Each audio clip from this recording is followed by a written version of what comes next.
بسم الله الرحمن الرحیم. اللهم صل علی محمد و علی آل محمد كما صليت على ابراهیم و علی آل ابراهیم انك حمید مجید و بارک علی محمد و علی آل محمد كما بارکت علی ابراهیم و علی آل ابراهیم انك حمید مجید. سلام عرض میکنم خدمت همه شما خوبان، عزیزان، مهربانان. امیدوارم هر کجا که هستید در پناه الطاف الله عزوجل هر روزتون بهتر از دیروزتون باشه و هر لحظه زیباتر و گواراتر از لحظه های قبلش. همچنان با شما هستیم با موضوع سحر، جادو و اون چیزی که در حاشیه این موضوع مطرح میشه در دومین برنامه از این مجموعه برنامه ها و کارشناس محترم برنامه جناب مولانا عبدالقدوس دهقان هم افتخار دادن بار دیگر طبق وعده‌ای که با شما بینندگان عزیز داشتن تشریف آوردن تا از محضرشون استفاده کنیم در این موضوع. از اونجایی که تراکم موضوع زیاد هست و سوالهای شما بینندگان، من مستقیم میرم سر اصل موضوع از طرف خودم و به نمایندگی از شما عزیزان خیر مقدم عرض میکنم و سلام خدمت حضرت مولانا عبدالقدوس دهقان. جناب مولانا خوش آمدید. الحمد لله رب العالمین و صلاة و السلام علی نبینا محمد و علی آله و صحبه اجمعین. بنده هم خدمت جناب عالی جناب استاد سلیمانی و همچنین تمامی عزیزان و بینندگان گرامی عرض ادب و سلام دارم. السلام علیکم و رحمت الله و برکاته. و در خدمت جناب عالی و خواسته ها و سوالات بینندگان عزیز انشاءالله خواهم بود. متشکرم. در برنامه گذشته اگر ما رو همراهی کرده باشید، در برنامه اول این موضوع ما در موضوع سحر و جادو مقدماتی رو جناب مولانا اشاره فرمودن و درباره تعریف سحر و درباره جن و ماهیت جن و اثباتش از کتاب و سنت. و من میخوام از جناب مولانا که اگر جناب مولانا احیانا شاید برخی از بینندگان همراه ما نبوده باشن، مختصری رو اگر از اون چیزی که در برنامه گذشته ذکر شده برای بینندگان عزیز بیان بفرمایید.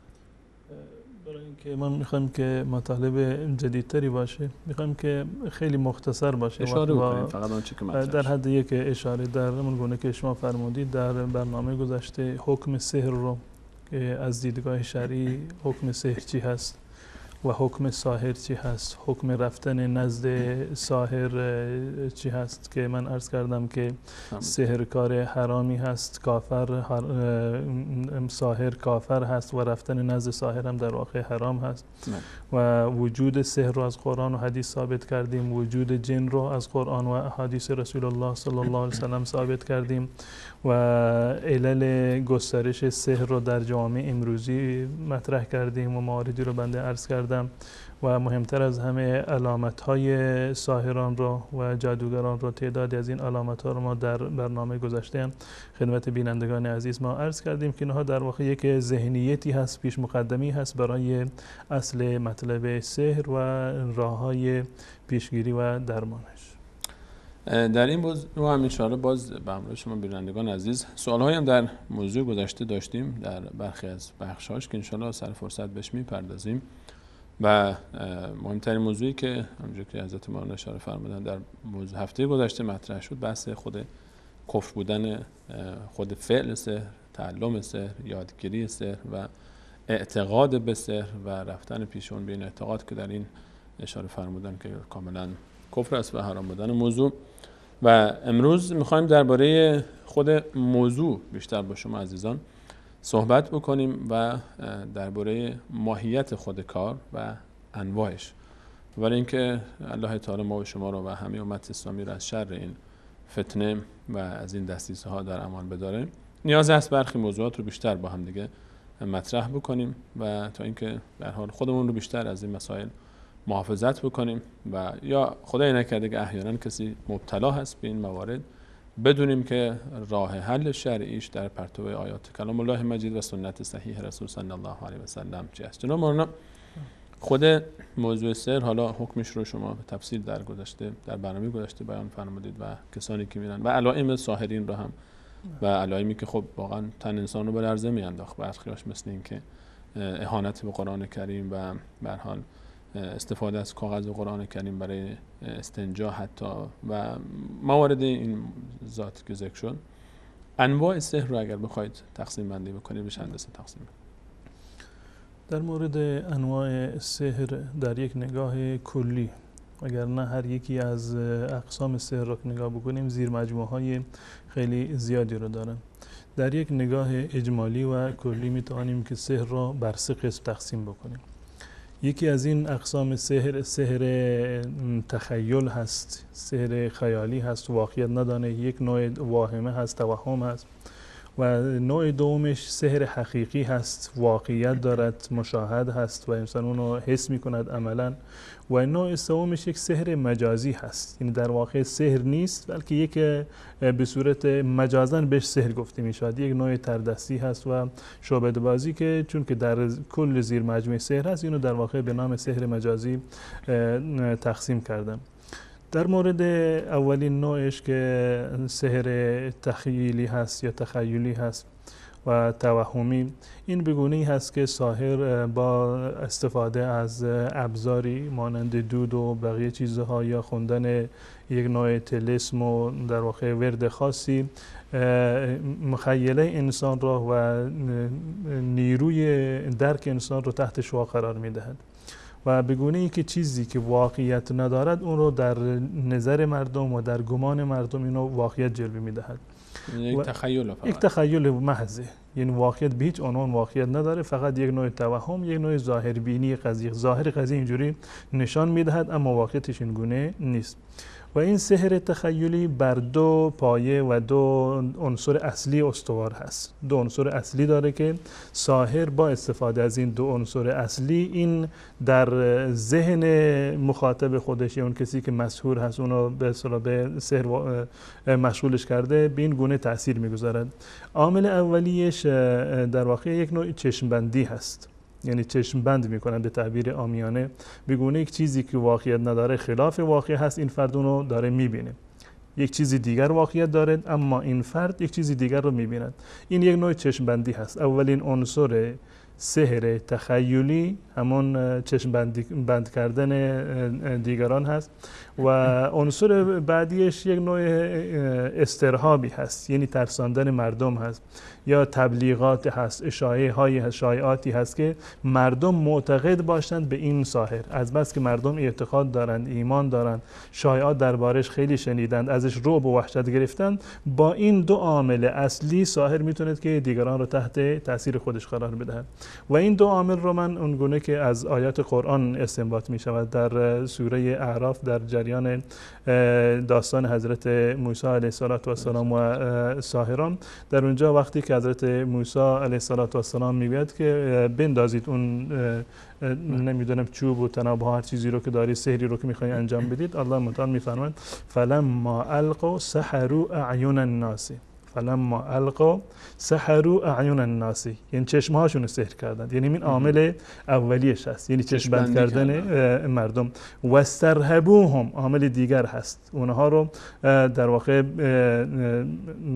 ترسوندند و یک رعب و وحشتی رو ایجاد کرده بودند، تبلیغات زیادی انجام شده بود و در آخر الله متعال میفرماید و جاءوا بسحر عظیم، با این ترفند یعنی با چشم بندی کردن و با ترساندن مردم یک سحر عظیمی رو ایجاد کردند. و اون گونه که در سوره طه باز هم الله متعال در مورد این جریان میفرماید که در مورد حضرت موسی یخیل الیه من سحرهم انها تسعی، از بس که سحر کرده بودند حضرت موسی علیه السلام هم گمان کرد که این تنابه ها و چوبه ها دارند حرکت میکنند، در واقع حرکت نمی‌کردن. یک صحنه‌سازی، یک صحنه‌سازی ظاهری بود، واقعیت نداشت، فقط مردم اون گونه می‌دیدن. این تناب‌هایی که افتاده بود همون عین تناب بود، واقعیت بود که تناب هستند، چوب هستند، اما از دید مردم اینها اژدها بودند و در حال حرکت بودند، اما در واقع نه اژدها بودند و نه در حال حرکت بودند. این در واقع سحر تخیلی هست. نمونه‌های همین سحر موسی، سحری که ساحران موسی انجام میدادن، این اولین موردش هست که در قرآن کریم این بیان شده. یا مورد دیگری رو من به خاطرم هست از استاد بزرگوار جناب مولانا محمد عمر سربازی رحمت الله علیه، ایشون در خاطرات خودشون در محضر ایشان بودیم تعریف میکردن که در پاکستان من دیدم یک جای رفتم دیدم مردم سر و صدا کردن و همه به به و آفرین و حمد و ثنا دارن میگن به یک ساحر. میگه من بالا بودم، اون سحر داشت انجام میشد در پایین ساختمان در داخل خیابان. میگه من در طبقات بالایی بودم، از بالا میدیدم، دیدم که این ساحر اومده اونجا و مردم سر و صدا میکنن انگار که اتفاقی داره میفته. من از بالا چیزی رو نمیدیدم. بعدم پرسیدم، گفتند که بله این ساحر با سحر خودش توانسته یک تیربرگ بتونی بسیار بزرگی رو اینجوری روی انگشت خودش نگه داشته بالا و میچرخونه.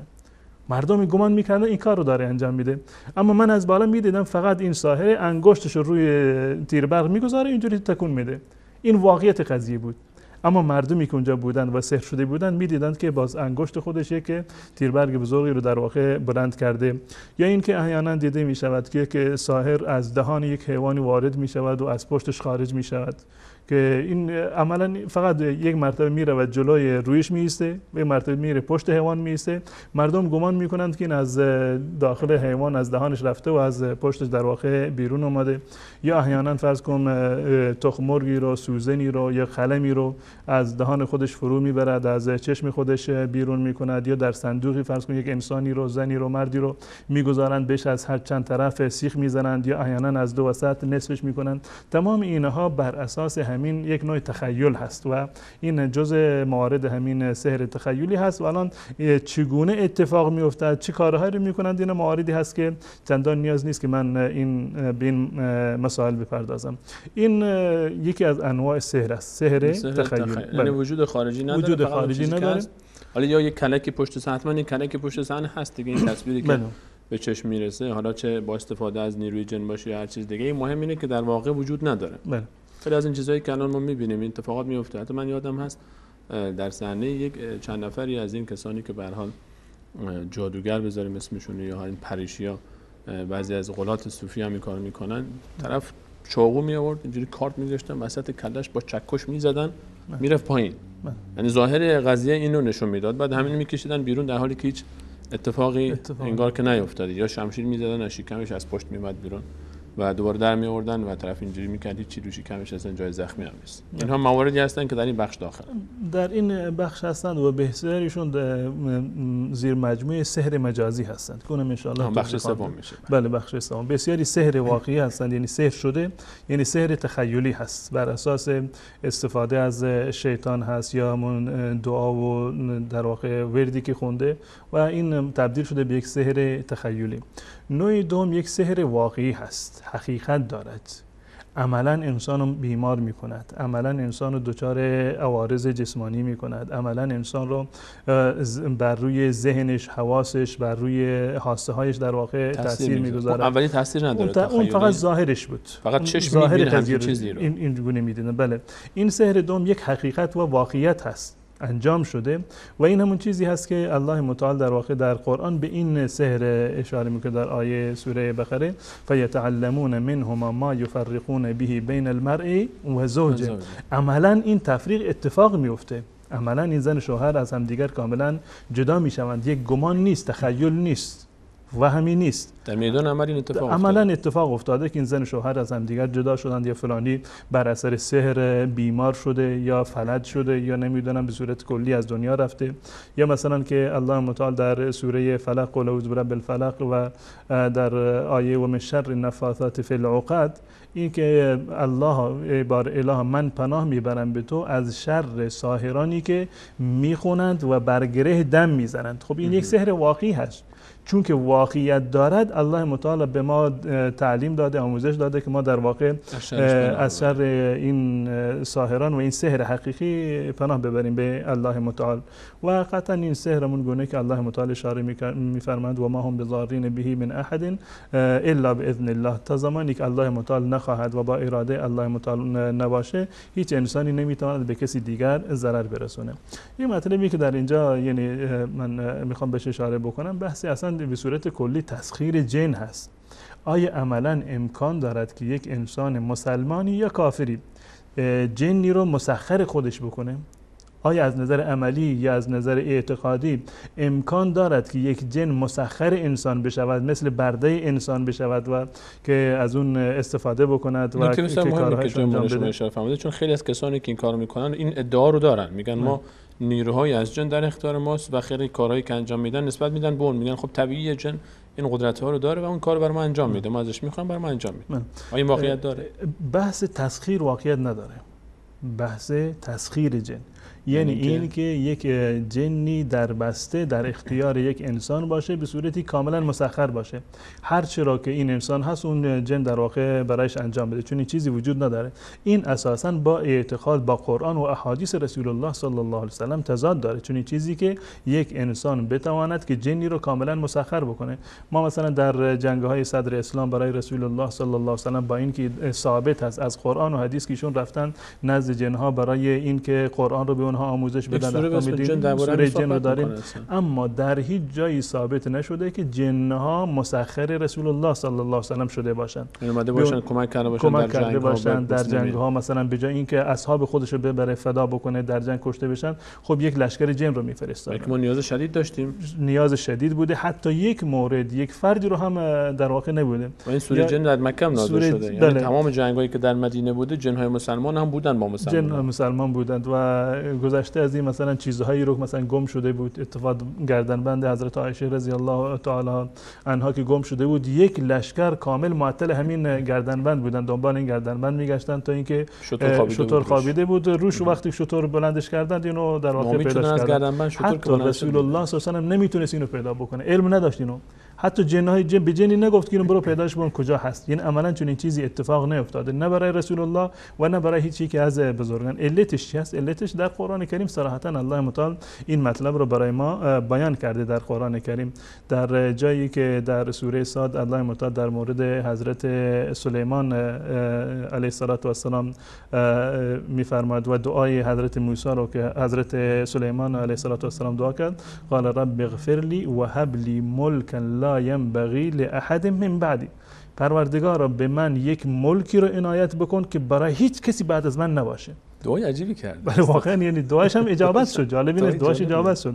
دعا میکنه پروردگارا مرا ببخش، مرا مغفرت بکن و هب لی ملکا لا ينبغي لاحد من بعدی، به من یک ملکی رو بده، سلطنتی رو بده، یک قدرت و اختیاراتی رو بده که بعد از من برای هیچ کسی نباشه. انک انت الوهاب. در ادامه آیات الله متعال میفرماد که این خواسته سلیمان برآورده شد، فسخرنا له الریح، ما باد رو در اختیار حضرت سلیمان علیه السلام قرار دادیم که این باد به اختیار حضرت سلیمان حرکت میکرد، تجری بامره الرخاء حیث اصاب. و در ادامه میفرماید که و الشیاطین کل بناء و غواص، و تمام شیاطین بنا و غواص رو ما در اختیارش قرار دادیم، مسخر سلیمان کردیم، اینها کارگراش بودند. این نتیجه دعای سلیمان بود.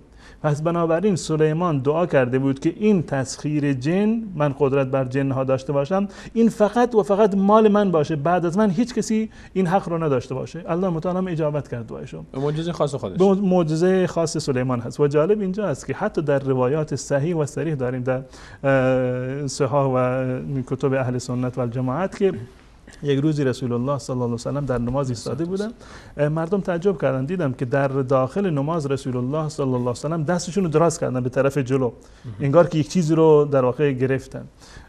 و بعد از نماز سوال کردن که چه اتفاق افتاد؟ گفت هیچ، یک جن اومده بود با یک شعله آتش می‌خواست که منو اذیت و آزار برسونه، منم گرفتمش. و اگر اینجاش مهمه، و اگر دعای برادرم سلیمان نمی بود اونو به این ستون میبستن تا همتون میدیدید. خب یعنی این که امکان نداره، تسخیر جن رو مسخر کردنش در واقع امکان پذیر نیست. منتها خب شاید یکی بپرسه که خب عملا ما میبینیم که در واقع هستند افرادی که این کار رو انجام میدن، کارهای خارق العاده رو انجام میدن، کارهایی که انسان نمیتونه انجام بده یک ساحر انجام میده. همون این برمیگرده به مطلبی که من هفته گذشته من در واقع عرض کردم، این یک نوع تبانی هست. این در واقع جن مسخر انسان نشده، انسان مسخر جن شده. این انسان خودش رو فروخته در مقابل کفر به الله متعال، در مقابل توهین کردن به آیات قرآن، پا گذاشتن روی قرآن کریم و سجده کردن برای خود این شیطان، نذر کردن، ذبح کردن حیوان برای این شیطان و حتی زنای محارم به دستور این شیطان، الان این انسان هست که مسخر جن شده و این برمیگرده به در واقع همون خواسته ای رو که شیطان داشته و اون وعده ای رو که شیطان وعده کرده که فبعزتک لاغوینهم اجمعین، ای خدا به خدا قسم، به عزت تو قسم که همه اینها رو من اغوا میکنم، این انسانها رو مگر بندگان نیک و صالحت را. این همون اغوایی هست که شیطان به خاطر قسم خورده انسانها رو از این طریق اغوا میکند و اونها رو به کفر در واقع وامی دارد. این در واقع تأثیری رو که دارد به خاطر این است که این ساحر خودش رو به جن فروخته، به شیطان فروخته، نه این که جن در واقع مسخر انسان باشه. به هر صورت این نوع دوم سحر هست. جناب مولانا اجازه بدید تو همین موضوع کمی بحث رو دسته‌بندی بکنیم، بحث بسیار مهمی بود. پس میفرمایید که کسی که ادعا میکنه من با جنیات یعنی ارتباط دارم، و حالا تعبیری که استفاده میشه هر کسی همچین ادعایی بکنه که من یک عده‌ای از جنیات در اختیار من هستن، مسخر من هستن، لشکرهای از جنها دارم، این تعبیرات من شنیدم میگن بعضیا لشکری از جن داره، فلانی لشکرهایی از جن داره که براش کارهایی میکنن. این از لحاظ اعتقادی و بر مبنای آیات کلام الله مجید یک دروغ محض که طرف این گونه ادعا بکنه که اونها مسخر من هستن. با آن چیزی که در واقع وجود داره، تعبیر خیلی ساده تر بده بستونه بین این دو نفر. بله. یا همون تعبیری که در سوره انعام میتونیم استفاده میکنم، ربنا استمتع بعضنا ببعض. یعنی یه چیزی این انسان ساحر به جن میده و یک چیزی از اون میگیره، اما این چیزی که انسان ساحر میده به جن در مقابل چیزی که میگیره اصلا قابل مقایسه نیست. اعتقاد و ایمان و اخلاق و دین و ناموس و شرف و عزت و همه رو میده تا اون یک کار کوچیکی به انجام بده. به تعبیر دیگر من میخوام از این مطلب به این نقطه برسم که تسخیر جن برای هیچ انسانی ولو این که در حد پیامبر اسلام صلی الله علیه و سلم باشه میسر نیست. هر کی که بگه دروغ میگه و هر کسی که بگوید دروغ میگوید. این حرفش دروغه، نه تنها دروغ میگوید و هر کسی که اگر در این ادعای خودش صادق باشه، یعنی واقعا جنی باشه همکار باشن، چون این شخصی کافره. یعنی این ادعای تسخیر جن نیست، بلکه این اثبات کفر خودش هست. الله اکبر. این واقعا مسئله بسیار خطرناکی هست در این زمینه. پس اینو نکات رو من بینندگان عزیز این نکات رو یادداشت میکنید، حفظ میکنید. نکات کلیدی هست برای شناخت موضوعاتی که در آینده ما باهاش در ارتباط هستیم، موضوعاتی که کلا به سحر مرتبط میشه و جن مرتبط میشه. اینکه یکی از قواعد و اصول اصلی در این شناخت این افراد اینه که هر کس ادعا کرد من با جنها ارتباط دارم و اونها مسخر من هستن و کمک میکنن، از دو حالت خارج نیست. یا این انسان دروغ میگه و میخواد بازار خودش رو گرم کنه که این به جای خودش باز میرسیم بهش، یا اینکه انسان کافر از بیخ دیگه. یکی از این دو تا حالته که در هر دو حالت وظیفه ما مشخص، عدم اعتماد به این شخص. نوع سوم سحر که در واقع سحر نیست و به عنوان سحر مجازی معرفی می شود، این در واقع یک نوع تردستی هست، یک نوع شعبده بازی هست، یک نوع دجل هست و احیانا به کارگیری خاصیت های مواد شیمیایی هست که از اونها استفاده می کنند و عموم مردم در این زمینه ناآگاه هستند و در واقع اطلاعی رو ندارند و در این زمینه در اغلب موارد جنی در کار نیست. اغلب موارد جنی در کار نیست که این جن در واقع به تعبیر عامیانه مسخر شده باشه یا حتی همکار باشه با این فرد شعبده باز. این یک سری استفاده از خاصیت‌های شیمیایی برخی از مواد هست، به اضافه یک نوع تردستی و شعبده بازی و در واقع استفاده از غفلت مردم یا سرعت عملی که در واقع دارند که مردم رو در واقع به این صورت فریب میدهند و این هیچ گونه کاری به سحر واقعی و حقیقی نداره. نه سحر حقیقی هست و نه سحر تخیلی هست که از غفلت مردم و از عدم آگاهی مردم و از در واقع سادگی مردم این استفاده کردن و به مردم این القا رو میکنند که ما توانایی کارهای خارق العاده رو داریم. این حکمش چی میشه جمعان؟ حالا اینو به هر صورت تمام این انواع حرامه. تمام این انواع به صورت کسی که همچین کار میکنه به عنوان تردست و حالا شعبده باز بهش میگن، تردست بهش میگن، این نوع سوم چون ارتباطی با جن نداره دیگه، همونجوری که شما فرمودید، یا استفاده از ابزار یا فریبکاری. حتی همین میان پرانتز ببخشید میکنم، من همین نمونه‌ای که اره میارن، نمیدونم بله. طرف از وسط نصفش میکنن، لنگش اون طرف اینجوری میکنه، دستاش این طرف، کلش باز میچرخونن این صندوق رو. پشت صحنه همین رو من جای مشاهده میکردم که باز حتی یک فاجعه معدل شده بود. پشت صحنهش لو رفت که دو نفر داخل این صندوق بودن، حالا مخفی کردن دیگه صندوق، یکی این ولی لاغر، این ولی لاغر اون برا. بعد وقتی که یک نفری از اون طرف شبیه هم لباسایی که پوشیدن، بعد به دروغ ادعا میکنن این خودشو جمع میکنه، هر دو نفر جمع شدن دیگه توی گوشه اره میارن از وسط، انگار نصف شده، اونم همزمان با هم لنگا اون طرف تکون، یک نفر این طرف، یک نفر اون طرف. بعد جالب بود وقتی که کله رو می‌خواست طرف قطع بکنه، اشتباهی مثل که این اندازه‌گیریش اشتباه شده بود، زد از وسط کله طرف رو برید. با واقعیت برید. وقتی که بریدن این لنگه که از تنه به پایین قرار بود نصف آدم باشه، وقتی که صدای جیغ و داد بلند شد، در باز شد، یه نفر سالم از این ور اومد بیرون، یه نفر اونجا قربانی شده بود. امثال این اتفاقات داره میافته. اما خب لحاظ اعتقادی آیا کسی که همچین کار میکنه کافر میشه؟ ببین این خود ادعایش عرض کردم که ادعای دروغی هست و عملا این کار انجام می شود برای چه هدفی؟ برای فریب مردم، برای در واقع بردن و خوردن مال مردم به ناحق. این در حرمتش هیچ گونه شک و شبهه‌ای وجود نداره، اما در حد سحر واقعی که حکمش کفر باشه نمیرسه. کارش حرام است اما سحر واقعی نیست. و اعتماد کردن به اینها باز همون موردی رو که شما بهش اشاره کردید، موارد شبیه به این خیلی زیاده متاسفانه تبلیغات میشه و انسان ساده لوح اینها رو در واقع قبول میکنن. اینها با استفاده از این و اون افرادی که دور بر اینها جمع شدن همشون از کادر خودشون هستن. دقیقاً. این به به گفتن و چه چه گفتن و تعجب کردن و فریاد کشیدن اینا همش ساختگی هست، واقعیتی نداره. با تکنیک های فیلمبرداری که در واقع وجود داره، این در واقع فیلمبرداری میکنند، به مردم نشون میدن. یا احیانا مثلا دیدین که یک فردی بر روی آب راه میره و مردم از زیرش دارند مثلا شنا میکنن. تمام اینها یک مجموعه هستند، همکار هم دیگر هستند. نه اینا به این صورت هست که در واقع شیشه هایی رو به اصطلاح پایه های شیشه ای رو که به صورت یو هست در واقع حرف انگلیسی، اینها رو گذاشتند که یک فردی بتونه از زیرش رد بشه. وقتی شنا میکنه از زیرش رد میشه و این انسان و اون در دوربین نشون داده نمیشه، نمیاد. حتی کسی که در واقع اونها رو ندیده که اونها رو جا گذاشتن هم نمیتونه اونها رو ببینه در زیر آب. خیلی ظریف کار شده و این انسانی که قبل این کارو کرده خب میدونه که مسیر از اینجا هست، از اونجا باید بره بیرون.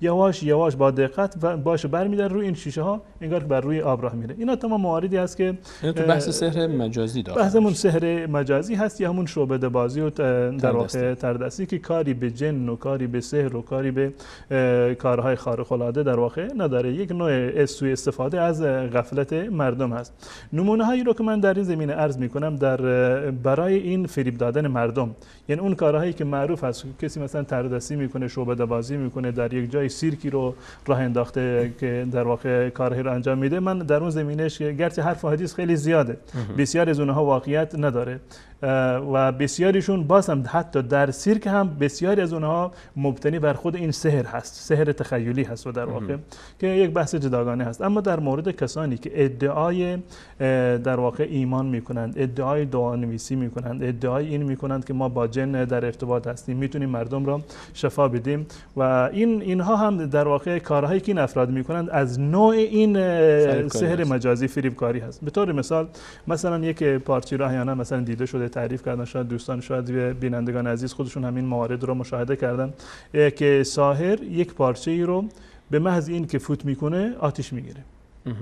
و جالب اینجا هست وقتی که یک بیماری خب از همه جا غافل و ایمان داره، بر اثر در واقع تبلیغات زیاد، شایعات زیاد مخلص و مریض شده که فلانی واقعا این توانایی رو داره، وقتی که میره یکی از اولیاء الله هست، وقتی که میره در اونجا این به اصطلاح ساحر یا اون اصلا ساحر که نگیم، همون فرد شعبده باز و در واقع دجال یک تکه پارچه رو برمی‌داره، گویا که داره عرق‌های مریض رو جمع میکنه، بر روی بدنش میماره که عرق‌های تو رو من بگیرم. اینو در یک شیشه مثلا میگذاره و درشو میبنده، مقدار اینو تکان میده. بعد از این اینو درشو باز میکنه که به خود بیمار میگه که تو اینو فوت بکن. وقتی فوت میکنه میبینه که آتش گیره، دیدی این سحری بود باطلش کردم من. واقعیت چی هست؟ خب این یک خواص کیمیایی و شیمیایی هست، در واقع اینها استفاده کردند. به طور مثال مثلا فسفر رو وقتی که در معرض باد و هوا قرار بگیره خود به خود مشتعل میشه. این شیشه رو گرفتند و آغشته به فسفر هست و این پارچه رو میمونند به بدن بیمار و اینو داخل شیشه میکنن تا اینکه آغشته بشه به فسفر. درشو باز میکنن جلوی بیمار میذارن به این فوتش بکن. وقتی فوت بکن خب آتش میگیره. این بیمار غافل از همه جا فکر میکنه ولی سحر من مسئول بودم، الان سحر منو در واقع باز کردن.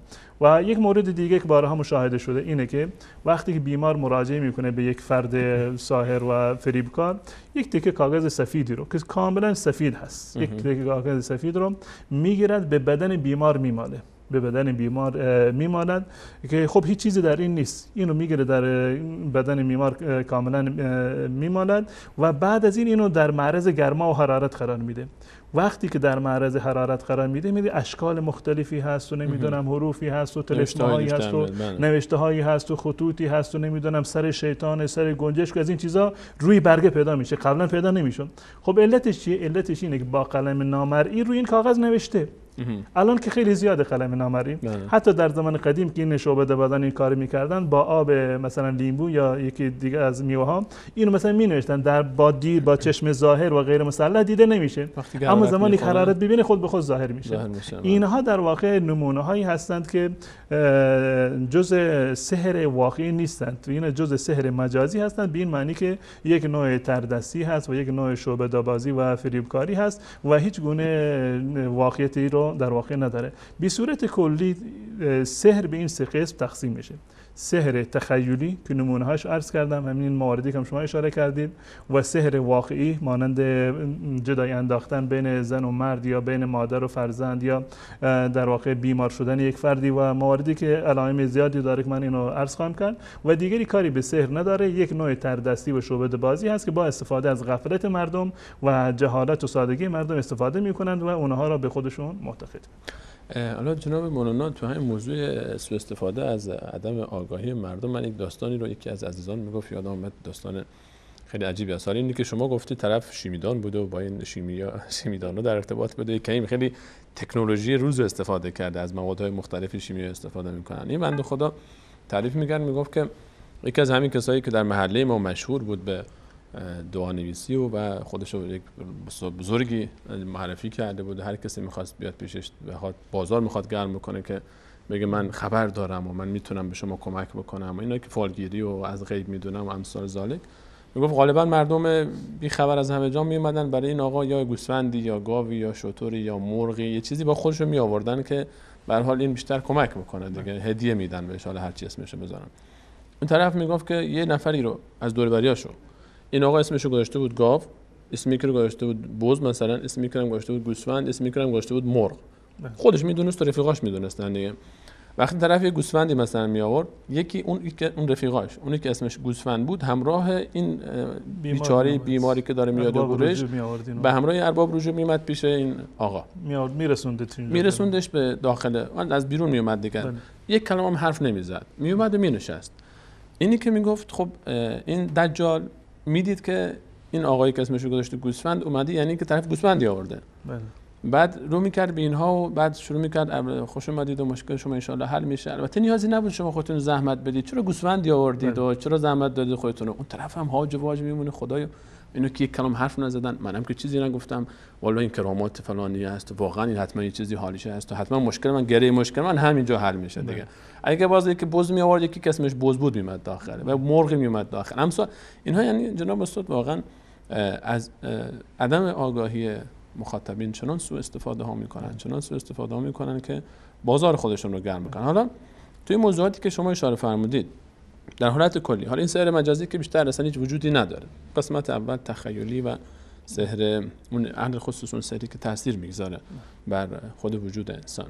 راه کلی درمان اینها، یه قاعده کلی اگه بیان بکنید، در حالت کلی در شرع مقدس اسلام با اینکه ثابت هست که هست سحر طبق آیات قرآن کریم و امثالش، راه کلی درمان سحر چی هست؟ تا باز به جزئیاتش بپردازیم. به صورت کلی این سحر در واقع یک عارضه هست، چه سحر تخیلی باشه چه سحر حقیقی و واقعی باشه. به هر صورت یک عارضه‌ای هست که انسان مسلمانی یا انسان غافل از همه جایی مورد تعرض قرار گرفته از طرف یک ساحر و یک جنی. و از نظر شرعی مداوا کردن این گونه موارد هیچ گونه اشکال شرعی نداره، کاملا جایز هست، مثل تمام بیماری‌های جسمانی که انسان به آن مبتلا می شود. از نظر شرعی مداوا کردن هیچ گونه اشکال نداره. در روایات اومده که هر بیماری در واقع یک درمانی رو داره و انسان باید بره که از این درمان‌ها استفاده بکنه، راه علاج‌هایی وجود داره. پس بنابراین در این زمینه سحر هم راه‌های علاجی وجود داره که راه‌های علاج شرعی هستند، واقعی هستند، که کفر نیستند و انسان میتونه از اونها استفاده بکنه.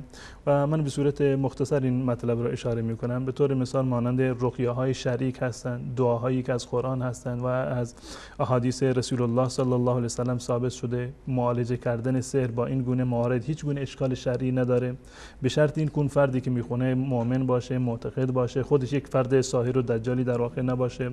یا مثلا راه دوم باطل کردن سحر این است که خود اون سحر رو برند پیدا بکنن، مثلا در یک چیزی پیچیدن، از مویی هست یا فرض کن موارد دیگری هست، اینو گرفتن دفنش کردن، در داخل بالش گذاشتن یا در خونش دفن کردن. اگر راهی هست میتونن اونو برند پیدا بکنن، بازش بکنن، این سحر در واقع باطل میشه. ادویه دیگری وجود داره مانند روایت صحیحی که در این زمینه هست، مانند خرمای عجوه که در صحیح بخاری و صحیح مسلم اومده که هر کسی این خرما رو قبل از صبحانه هر روزی 7 دانه بخوره، در اون روز سحر و سمی بر اون کار نمیکنه.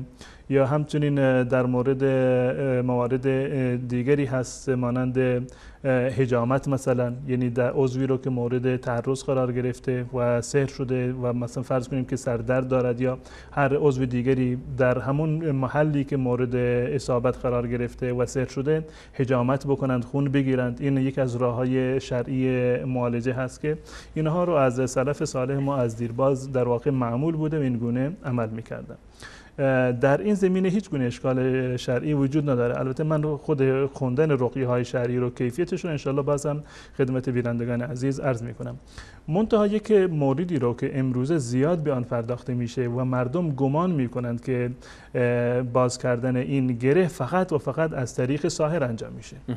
یعنی فردی سحر شده، برای این که از سحر پیدا میکنه خودش میره سراغ فرد ساحر. این مورد یکی از موارد خلاف شرع و گناهه.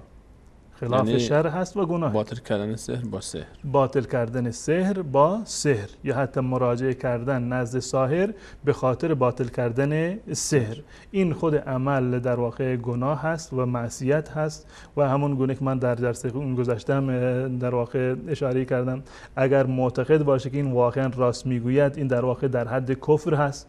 و اگر حتی معتقد هم که نباشه، تا 40 شبانه روز نمازش مورد قبول در واقع نیست. این درمان سحر با سحر چرا حرامه؟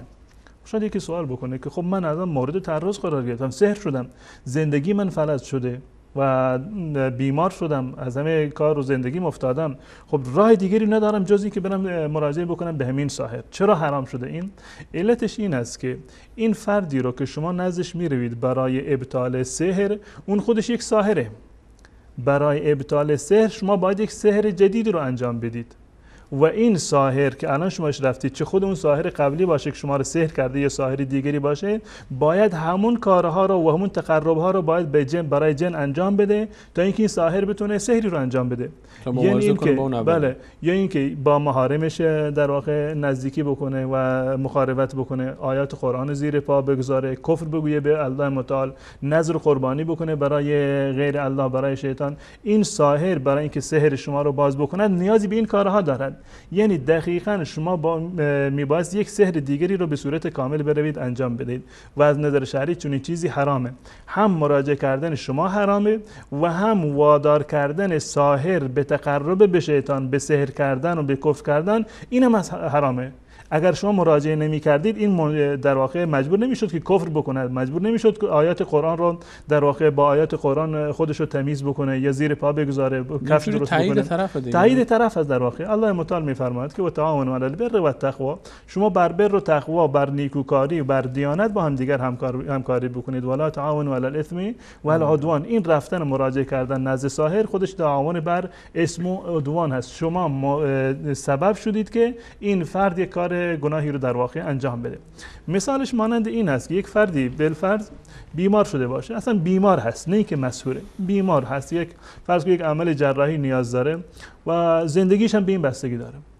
گفتن در فلان کشور، نمیدونم در غرب و در فلان کشور کفر یک مرکزی هست، بیمارستانی هست، این عمل رو انجام میده. منتها شرطش این است که شما باید کافر بشید، دین خودتون رو ول بکنید، یهودی بشید، مسیحی بشید، شما رو مداوا میکنه.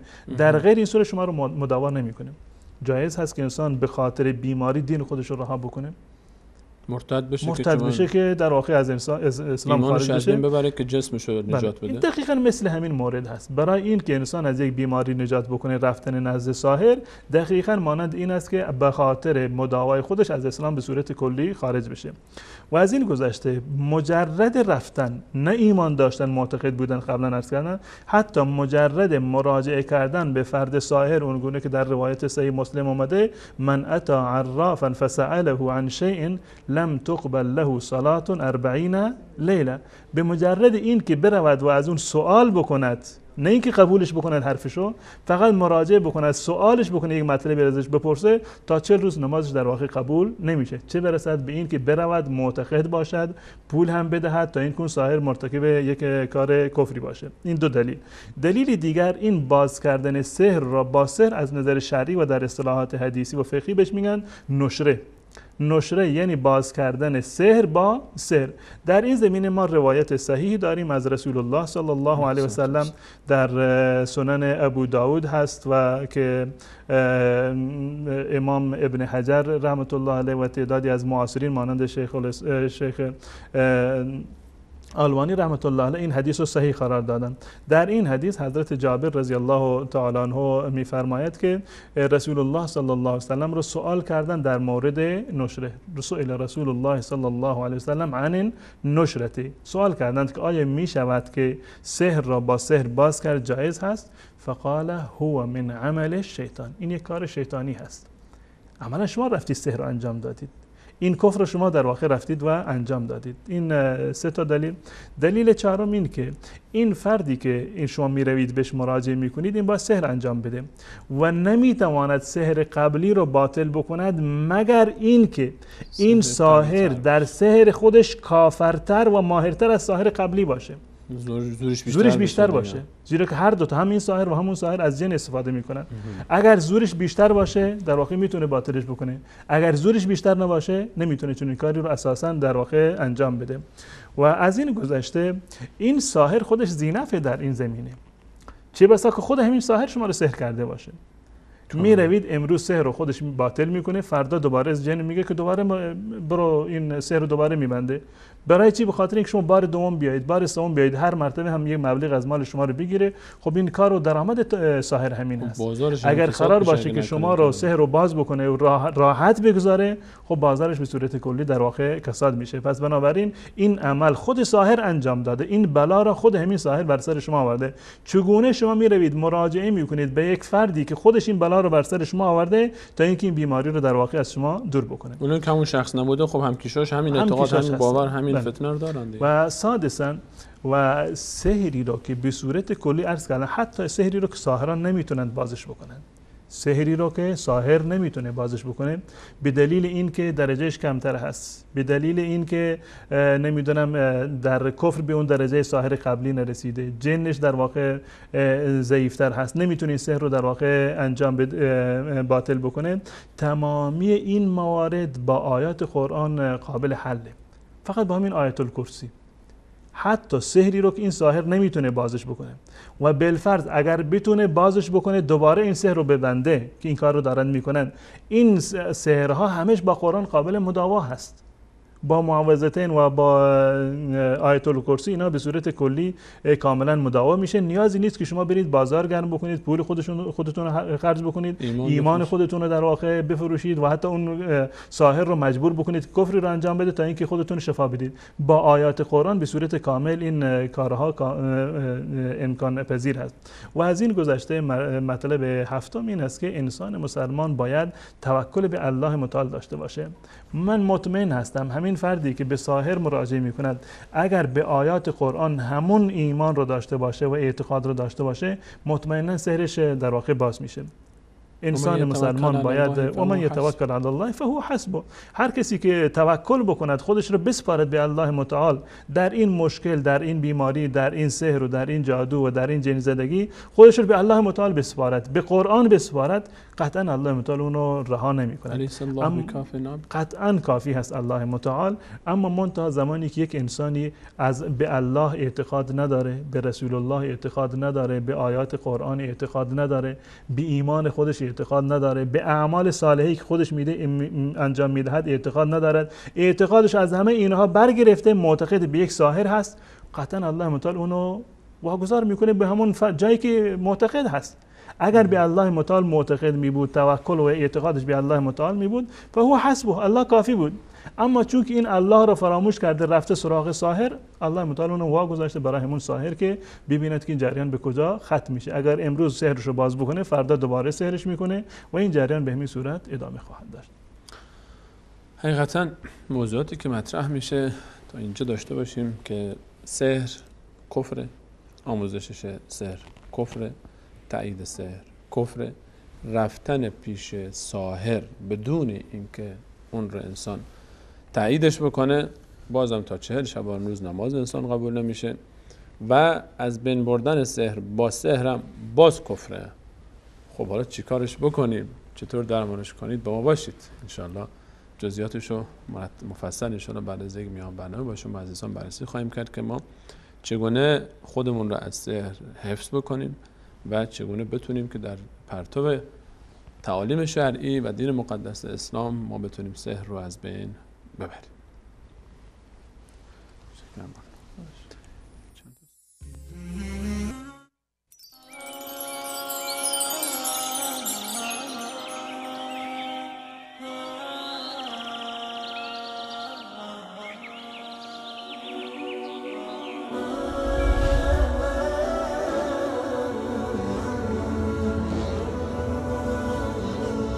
نمه فقد أضعت وتعلم إنما الدنيا منام فأحلى ما تكون إذا انتبهت هي الدنيا إذا سرتك يوما تسوك ضعف ما فيها سهرت تحدث عنهم وتقول كانوا نعم كانوا كما والله كنت حديثك هم وأنت غدا حديث لغيرهم فأحسن ما استطعت سل الأيام عن عم وخال وما لك والسؤال وقد علمت ألست ترى ديارهم خواء فقد أنكرت منها ما عرفت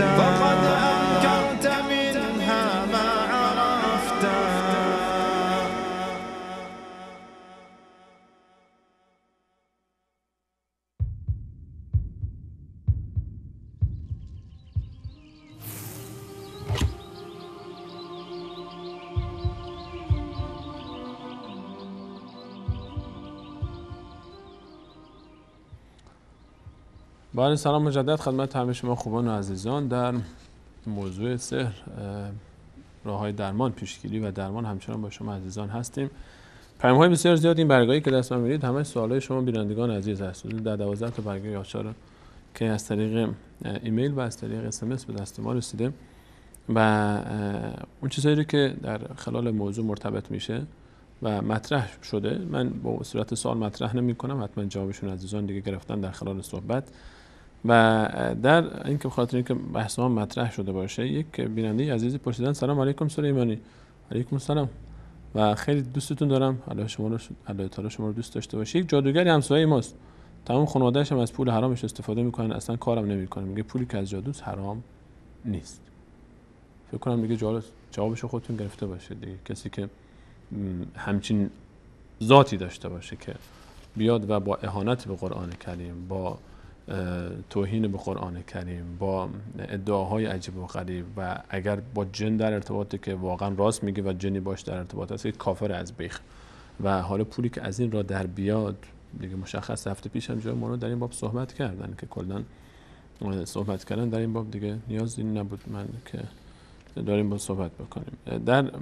برای خاطر این که یکی از عزیزان درباره تجربه شخصی خودشون با یکی از ساحرین گفته که سلام خدمت شما مولانا عبدالقدوس دقان عزیز، من شیفته دختری بودم که شرایط من با اون متفاوت بود و خانواده‌اش اصلا حاضر به ازدواج ما نمی‌شدن.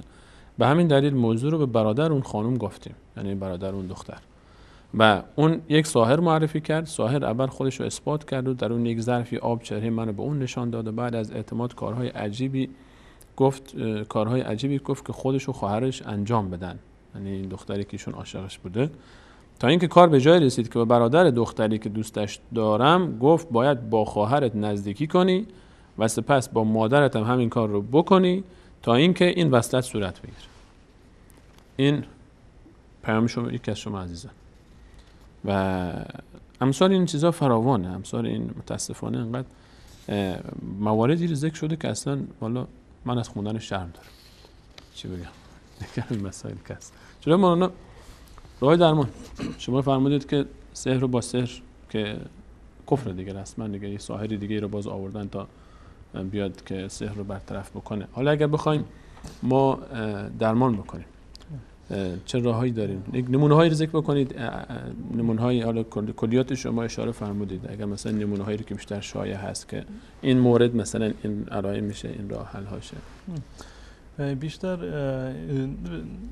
در واقع درمان کردن با آیات قرآن. این تمام قرآن شفا هست و وقتی که خونده بشه و دمیده بشه بر روی بیمار، تمام قرآن، هر جای قرآن رو که بخونند این در واقع تاثیر داره. خصوصا معوذتین و آیت الکرسی و برخی از معوذتین یعنی 2 سوره آخر قرآن کریم. بله، قل اعوذ داره، قل اعوذ برب الناس، قل اعوذ برب الفلق و قل اعوذ برب الناس، به اضافه خود قل هو الله احد. قل هو الله احد که به اصطلاح البته میگن 4 قل میگن، اون 4 قلش ثابت نیست، اما در مورد قل هو الله احد و اونم میگن، ولی خب یعنی چیزی که در حدیث اومده در این مورد قل هو الله احد اومده و قل اعوذ برب الفلق و قل اعوذ برب الناس. یعنی که در قرآن ما 4 قل نداریم، 5 قل داریم، چون سوره جن با قل شروع میشه. بله. اینو دیگه عموما مردم دیگه بیشتر 3 سوره آخر قرآن. بله بیشتر. و موردی رو من عرض میکنم که عرضم این بود که تمام آیات قرآن به هر گونه‌ای که خونده بشه قطعا تاثیر داره که آیات قرآن شفا هستن و جالب اینجاست که هم شفا هستن برای امراض روحانی و به اصطلاح از این قبیل موارد و مشکلات و حتی برای امراض جسمانی هم احیانا شفا هستن اگر به صورت درست در واقع استفاده شده باشه و در این زمینه روایات صحیح رو ما از رسول الله صلی الله علیه وسلم داریم.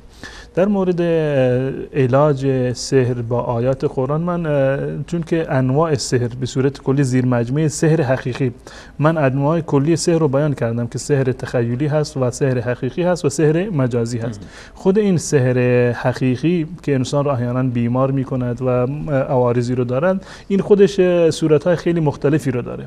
صورت‌های خیلی مختلفی رو داره، مانند این که در واقع زن و شوهر از همدیگر جدا میکنن و این یک کار خطرناکی است که صراحتا این در آیات قرآن اومده و جالب اینجا است. من این نکته رو گوشزد بکنم به تمام کسانی که شاید تا حالا وسوسه شده باشند که این کار رو انجام بدن. یعنی خانم هایی که مثلا یک افرادی که میخواند که مثلا این زن و شوهر از همدیگر جدا بکنن، یکی رقیبش هست میخواد اون از در واقع از خودش جایشو بگیره، در این موارد هست. یا احیانا خود زن میراد مثلا سحر محبت رو میکنن، دو تا سحر داریم. یکی سحری که برمیگرده به این که زن و شوهر از همدیگر جدا بکنن.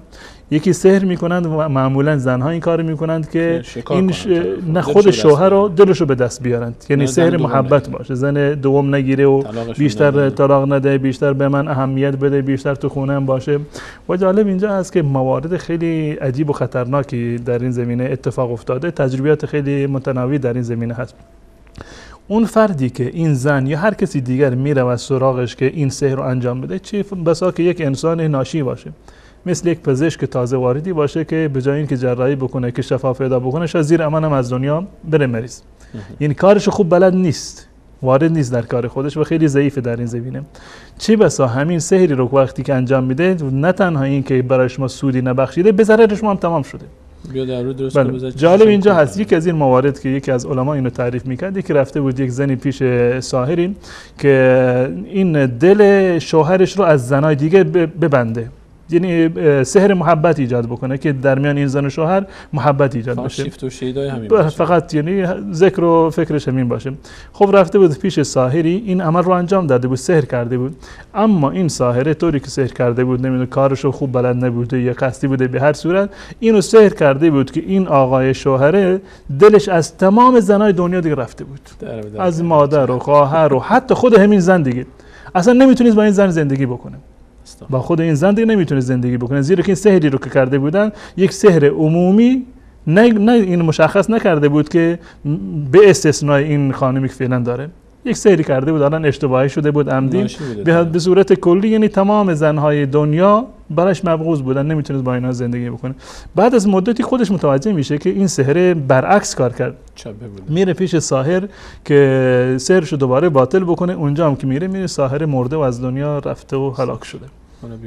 حالا احیانا مثلا موردی بوده که سحر کردن تا اینکه در واقع از زنای دیگه دلش گرفته بشه، از مادر و خواهر و از همه‌شون دیگه در واقع متنفر شده. این مواردی از این قبیل، از این کار، یعنی واقعا کار بسیار خطرناکی هست. و سحر که اساسا خودش یک کفر هست، اون به جای خودش حتی عوارضی که بعداً داره در زندگی، عوارضش واقعا قابل تحمل نیست، که بسا منجر بشود که شما به هدف این رفتید که ایجاد محبتی بیشتر باشه. هیچ سودی نداره، نه از نظر ایمانی سودی رو داره و هم از نظر واقعیت و حقیقت هم متأسفانه هیچ سودی رو نداره و هم از نظر مالی برای شما سودی رو نداره که مال خودتون از دست میدید، ایمان خودتون از دست میدید، اضافه بر این آرامش و آسایش خودتون هم از دست میدید. که سحر رو عرض کردم که موارد متعددی هست و جدا کردن زن و شوهر از هم دیگر، یا اینکه مادر و فرزند و از پدر مادر در واقع بگیرن، یا اینکه زن و شوهر رو به هم دیگر دوست بکنند، یا اینکه یک فردی رو شیفته بکنن تا اینکه برای خواستگاری فلان، یک فردی رو که همین بیننده ما پرسیده بود، همین یک دختری رو میخوان سحر بکنند که هیچ کسی رو قبول نکنه به جز همین مرد، یک فردی رو سحر میکنند که نمیدونم بیمار بشه، نمیدونم از زندگیش فرج بشه، یکی رو سحر میکنند که از درس و مشقش عقب بیفته، حسادتی که در میان همکلاسی ها وجود داره. مواردی هست سحر میکنند که فلانی سر کار نره، از کارش اخراج بکنند، سحر میکنند اون از نظر عقلانی مثلا فلج میشه و نهایتا از کار مثلا از رزق و روزی خودش بیفته و موارد خیلی زیادی رو در این زمینه هست. من بخشی از این موارد رو بهش اشاره میکنم چون که معروف ترین موارد هستند و بیشتر از همه مردم به آن مبتلا هستند. یکی از اونها سحری هست به نام سحر بیماری، یعنی این که این سحر رو وقتی که انجام میدن طرف بیمار میشه، عارضه جسمانی پیش میاد و اون فرد کاملا بیمار میشه و عوارض این سحر جسمانی یا سحر در واقع بیماری که طرف رو بیمار میکنه عوارض متعددی رو داره. به طور مثال درد شدید در عضو مثلا، یا مثلا سردرد خیلی شدیدی مبتلا میشه، به گونه ای هر چند داروی مسکن هم بخوره، پیش هر دکتری بره این مداوا نمیشه، به هیچ عنوان دردسر مزمن و عجیبی دچارش میشه. یا این که احیانا دچار تشنج میشه، تشنج‌های عصبی، یا احیانا فرض کنیم که دچار فلج عضوی میشه، یعنی یک عضوش از کار میفته، دستش، پایش، یا احیانا مورد فلج و شلل کلی میشه، بدنش کلا از کار میفته، یا این که ستون فقراتش در واقع درد میگیرد، یا شکمش یک درد مثلا بدون علتی داره، وقتی که به دکتر مراجعه بکنه هیچ چیزی رو نمیتونه پیدا بکنن، یا به صورت کلی فرض کن یک حاسه‌شو از دست میده. اینا عوارضی هستند که برای جز عارضه های سحر بیماری و سحر مرض هستند. جناب مولانا، این مواردی که شما اشاره فرمودید خب مواردی هستند که ما غالبا الا ماشاءالله مگر اینکه یکی دو نفر، شاید کسی اصلا کلا از این مواردی که شما اشاره کردید تا حالا جون سالم به در نبرده باشه، سردرد و نمیدونم دست درد و پا و فلان. چطور ما تشخیص بدیم بین عارضه جسمی و تاثیر سحر؟ خب چون ظاهرش یک چیزه. آره همین که مثلا درد گرفت و تق توقی خورد و بگم خب دیگه من سحر کردم مستقیم برم دنبال راههای سحر، یا نه با استامینوفن مسکن یه چیزی مشکل حل میشه؟ خب یعنی این که همشون دیگه سحر شدن دیگه وقتی که کل جامعه سحر میشن دیگه. از شوخی که بگذاریم، این مورد انسان نباید در این زمینه حساسیت داشته باشه، وسواس داشته باشه که من حتما سحر شدم. یه با کوچکترین دردسری مثلا میگه من سحر شدم، این دردسر از من نمیره. و از این هم اضافه یک این عوارض سحر کاملا متفاوت هست، گرچه از نظر شکل ظاهریش یکی هست، معدایش و نتیجهش یکی هست. همون دردسر هست، درد دست و پا هست، درد کمر هست، یه مورد دیگری که من عرض کردم. اینها امکان داره که عوارض جسمانی باشند و یک اسباب و علل مشخصی رو داشته باشند که در علم طب و پزشکی به اون کاملا پرداخته میشه. اما اون چیزی که این عوارض سحر رو از عوارض بیماری جسمانی میشه تشخیص داد، این با رقیه شرعی میشه. مثلا یعنی آیات قرآن رو بخونه. به طور مثال فرض کنیم که آیت الکرسی رو یا همین معوذات رو، قل اعوذ برب الفلق و قل اعوذ برب الناس رو، اینها رو بخونند، یا ادعیه دیگری که در این زمینه وجود داره، یا هر جایی از قرآن رو، خصوصا آیات سحر رو، مثلا آیه 102 سوره بقره رو، یا هر جایی از قرآن رو، سوره جن هر جایی که باشه، از هر جای قرآن باشه، این مواردی که عرض کردم اینا اولویت داره. اون کسی که این عوارضش عوارض جن گرفتگی هست یا عوارض سحر شدگی هست، وقتی که آیات قرآن رو در گوشش بخونیم یک سری علائمی آشکار میشه. من جمله این که به محض این که آیات قرآن رو یک بار این جواب نمیده، احیانا امکان داره تکرار بکنه، اینو چندین بار پشت سر هم تکرار بکنه تا اینکه تاثیر بکنه بر اون فرد سحر شده. اگر این عوارض جسمانی باشه، یعنی واقعا یک درصدی داشته باشه که یک علت دیگه داره، یک عوارض جسمانی باشه، واقعا بیمار باشه، مسحور نیست، بیمار هست، هیچ گونه مشکل جسمی داره، در این گونه موارد هیچ گونه اتفاقی نمیفته. آیات قرآن رو سرش بخونی هیچ گونه اتفاقی نمیفته.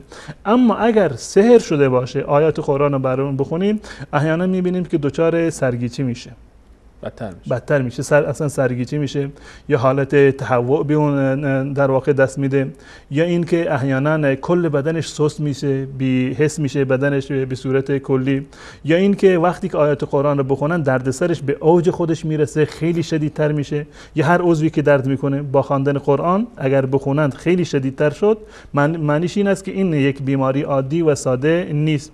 یا احیانا این اعضای بدن انسان بی اختیار در واقع حرکت میکنه، یک حرکات غیر ارادی براش دست میدهد، یا احیانا فریاد و جیغ و داد مثلا بکنه، یا هر عارضه‌ای که پیدا شد به محض خواندن قرآن هر گونه تغییراتی که در بدنش ایجاد شد اگر شد، معنیش این است که این فرد در واقع دچار جن زدگی یا سحر شده.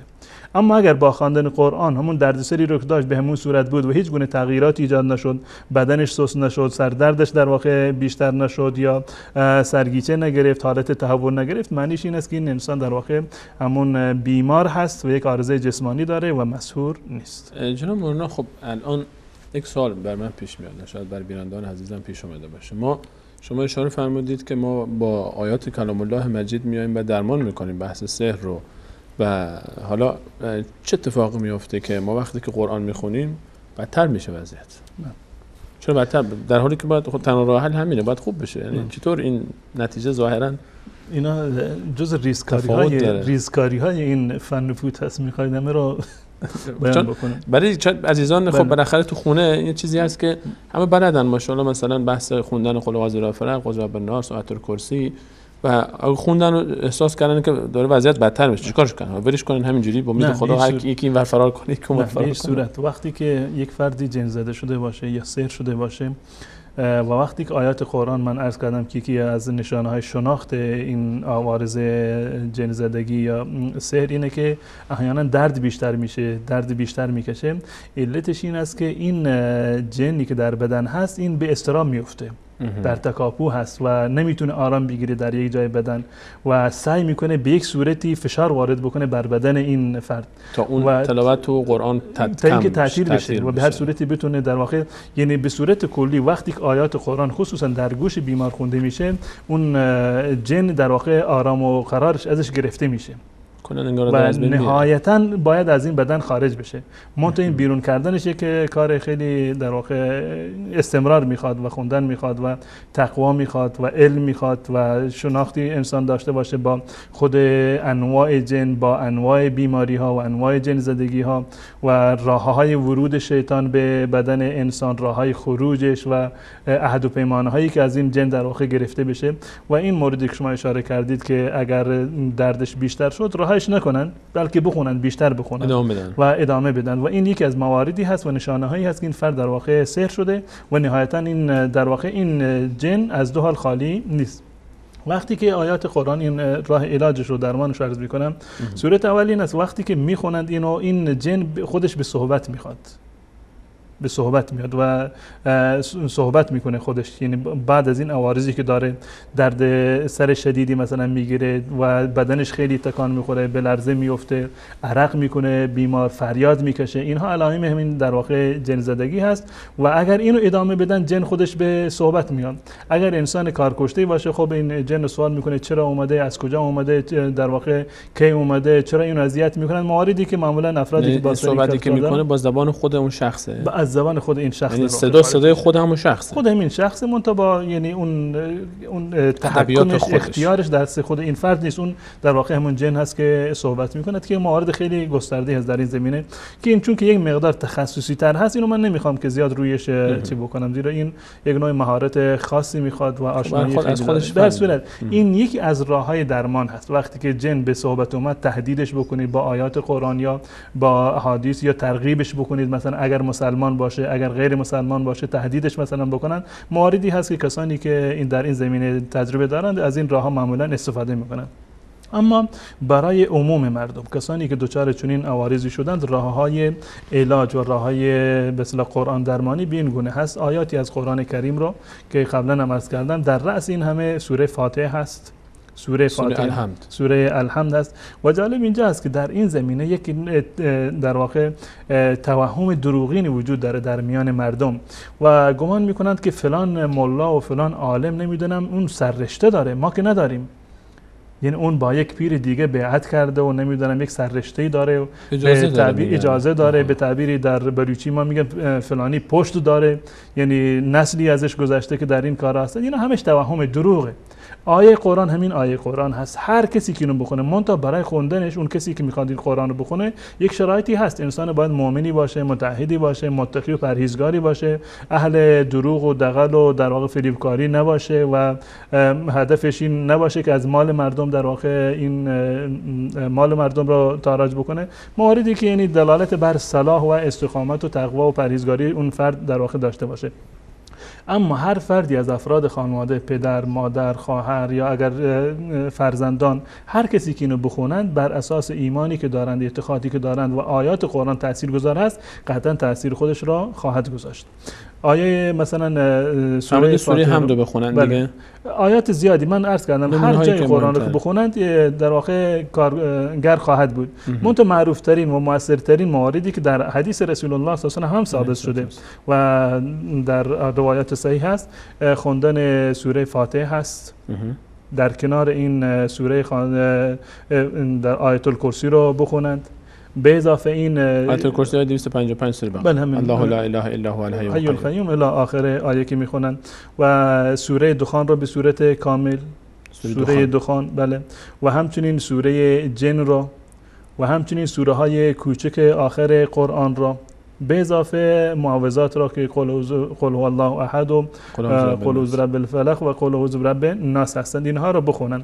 به صورت کلی شاید مثلا خوندن این موارد سخت باشه برای یک فردی که تا حالا قرآن نخونده باشه یا کسی رو پیدا نمیکنه در خونه، میتونن اینها رو از صدای قاری هایی که ضبط شده و هستند، اینها رو در یک نواری، در یک موبایلی در یک جای ضبط بکنن و اینو به سمعش برسونند. یعنی مهم اینه که این تلاوت قرآن به گوش اون شخص برسه، حالا چه خود خودش بخونه بله. چه از صدای قاری اگه صدای تسلط نداره به خوندن اینها، بله. اینها رو از سوره از قاری جایی پیدا بکنه و اینها رو براشون بگذارن که گوش بکنن. بله، اینو در واقع در هر شبانه روزی سعی بکنن 3 مرتبه حداقل مثلا اینو به سمش برسونن، همین ضبط رو روشن بکنن، بالا سرش بشینن، این روشن بکنن تا اینکه صدا رو در واقع این بشنوه. این همه خوندن نجر مورد. حالا مثلا من میخوام بیام بالا سر یک بیماری که احساس میکنم این بیمار سحر شده و حالا تأثیری گرفته از سحر، من میخوام شروع بکنم به خوندن سوره حمد، فرمودید سوره های آخر قرآن، 3 سوره آخر، سوره جن، سوره دخان، آیت الکرسی در خصوص، اینها رو من میخوام بخونم، مثلا دعای آخر بقره، اینها رو من میخوام بخونم. حالا چطوری بخونم؟ همینجوری فقط میام پشت سرم بالا سرش میشینم پشت سرم شروع میکنم به خوندن، دست بذارم روش نگذارم، یا همینجوری فقط بشینم بخونم؟ همین. اگر فرد محرم هست بهترین راهش دست گذاشتن بر روی بیمار هست، اگر واقعا محرمه، و یعنی این که همسرش هست، خواهرش هست، مادرش هست، فرزندش هست، در واقع این میتونه دست بگذاره، این مفیدتر هست و تاثیرش خیلی بیشتر هست. اما در تحت هیچ شرایطی، این متاسفانه یکی از مواردی که شما بهش اشاره کردید تو سوال اومده بود، این تحت هیچ شرایطی بیمار زن را نزد یک ملا و در واقع دعانویس مردی نباید تنها بگذارند، به هیچ عنوان. خلوت از نظر شرعی، ولو اینکه آدم مطمئنی باشه، ولو اینکه آدم پرهیزگاری باشه، عالم دینی باشه، این خلوت از نظر شرعی در واقع جایز نیست. به هیچ عنوان در هیچ شرایط، هر چقدر شرایط مریض سخت باشه، یک زن مریض در مقابل پیش یک مرد مریض، یک مردی که حالا ولو اینکه آقا عالم شخصیت خوبیه ولی از اولیاء خداست به زعم مردم، حق نداره کسی بیمار خانومی رو اینجا اجازه بده، یا اگه حتی ولو اینکه خودش بخواد بگه مثلا این جن داره منو تنها بگذارید که من به هیچ صورت این نباید تنها گذاشت. و این یکی از علائم انسان‌های شیاده، یعنی از اون کسانی که ما در همین سحر و ساحری میگیم اینا از اون دزدانی هستن که بعد از این دجالانی که بعد اینها رو رسوا کنن. این در واقع تقاضا میکنند من میخوام برای این بیمار رو بخونم و این باید تنها باشه و موارد خیلی اونم بیمار تو شرایطی که نه هوشی داره، نه حواسی داره، نه حالی از خودش داره، نمیدونه که اصلا چه اتفاقی براش میفته، در بسته یک خانم، یک مرد تنها. قطعا موارد و رسوایی خیلی زیادی در این زمینه هست. من علمای ربانی رو سراغ دارم، من خودم در محضر یکی از علما بودم، یک فرد اومد که من بیماری رو آوردند، یک خانمی رو آوردند که در واقع به قول اونها جن زده شده بود. از این عالم خواستند که بیا سرش بخون. گفت من سرش نمیخونم. گفت کجا هست؟ گفت تو ماشین سر کوچه است. گفت برو کنارش بشین، زنگ بزن به من، توی موبایل من میخونم، خود دست رو سرش بگذار، از راه دور، یعنی با صدای قرآن من میخونم، اون در اونجا گوش بکنه. اونهایی که اهل علم هستند، اهل دیانت و تقوا هستند، به هیچ عنوان زن رو نامحرم رو باش خلوت نمیکنن در یک جا به بهانه این که اونو در واقع بخواند که معالجش بکنن. چرا ما اجازه بدید من یک صحبتی با بیننده داشته باشم توی موضوع، چون من واقعا پیام هایی که من رسیده برخیش خیلی دردآور بیننده است. برادری، پدری، شوهری، فرزندی اومده به هر حال نزدیکترین خانمی که همراهش هست، خانم خودش، مادر خودش، خواهر خودش، دختر خودش رو، خاله خودش رو، عمه خودش رو برداشته برده پیش یک انسانی که فکر می‌کرده این آقا کمک میکنه به ایشون و این آقا هم گفته که ایشون جن داره و منو تنها بگذارید که من بالا سر این آقا، بالا سر این خانم باید بخورم. و چه فجایعی که بار نیامده. خودتون دیگه بقیه‌شو قیاس کنید. چه جنایت‌ها کردن این دجالان، این دزدان، این دزدان ناموس، این دزدان شرف، این دزدان مال، این دزدان ایمان. خود همین تقاضا که منو تنها بگذارید با این خانم، خود همین درخواست دلیل بر دزد بودن و شیاد بودن و فاسق بودن این انسانه. پیامبر اکرم صلی الله علیه و سلم که عزیزترین انسان روی زمینه، خودش با یک خانم نامحرم در یک فضای خلوت نمی‌کرده و اجازه نداده به ابوبکر، به عمر، به عثمان، به حیدر، به بزرگان صحابه که 2 نفر، یک مرد و یک زن تنها باشن و فرمود در هیچ جمعی یک مرد نامحرم و یک زن نامحرم در فضای جمع نمیشن مگر اینکه سومی اونها شیطان. این من بازم تاکید میکنم خدمت اون عزیزانی که نسبت به ناموس خودشون، شرف خودشون اهمیت میدن، از این فرصت دزدانی، شیادانی، جنایتکارانی دارن سوء استفاده میکنن. مواظب باشید. ببخشید میان کرامتون، من واقعا چون از این مسئله من بسیار رنج میبرم جناب مولانا. وقتی که بعضی موارد رو میخونم واقعا انسان روحش نمیتونه تحمل بکنه همچین مواردی رو. انسان‌های شیاد و دروغگو که دزد ایمان و مال و ناموس مردم هستند، در واقع مردم اطلاع و آگاهی پیدا بکنند تا اینکه شکار چنین افراد شیادی در واقع نشوند. خب در مورد درمان سحر بیماری من یک مورد رو عرض کردم که این آیات رو ضبط بکنن در یک جایی و به سمع اون بیمار برسونن. یه فردی بخونه و اگر نیست و همون ضبط بکنند، این انتخاب بکنن با صدای قاری و اینو در معرض شنیدن فرد در واقع قرار بدن. این صورت اول هست. و یک روش دیگر برای معالجه این سحری که انسان در واقع بیمار شده دچار این عوارضی هست که من خدمت شما عرض کردم، این است که بر روغن حبة السودا، روغن یعنی سیاهدانه خودمون، سیاهدانه روغنش رو بگیرن و بر این یک سری اورادی هست، آیات قرآنی هست، اینها رو بخونن و این روغن رو بر محل درد در واقع چرب بکنه و بمالند. یعنی این در حدیث ثابت است. این در به صورت کلی در مورد حبة السودا بله، در حدیث رسول الله صلی الله علیه و سلم این خاصیت هایش وارد شده و این دیگه تاثیر داره و آیات قرآن هم به صورت کلی تاثیرش ثابت شده و این دوتا درمان رو در کنار هم در واقع قرار دادن. یعنی روغن سیاه‌دونه رو میگیرن بعد روش آیات قرآن کریم تلاوت میکنن. حالا آیات خاصی حتما باید باشه یا بله آیات خاصی باشه بهتر است. به طور مثال در این خود سوره فاتحه رو که من قبلا عرض کردم معروف ترین، یعنی برای جن زدگی و برای سحر مهمترین آیات قرآن خود سوره فاتحه هست و دو سوره آخر قرآن هست به اضافه آیت الکرسی. اینها مهمترینش هست. همه بلد هست. همین عرض کردم که نیازی نیست که این همه برند و خرج و هزینه بکنن. اون مولایی و اون دعانویسی اگر واقعا اهل ایمان و تقوا باشه همین کارها رو میکنه. اگر خودش شیاد باشه که مشخص هدفش چی هست، اما اگر واقعا مؤمن متعهدی باشه همین سوره فاتحه رو میکنه. اون چیزی که من از قرآن بلد هستم همین چیزی هست که در قرآن هست.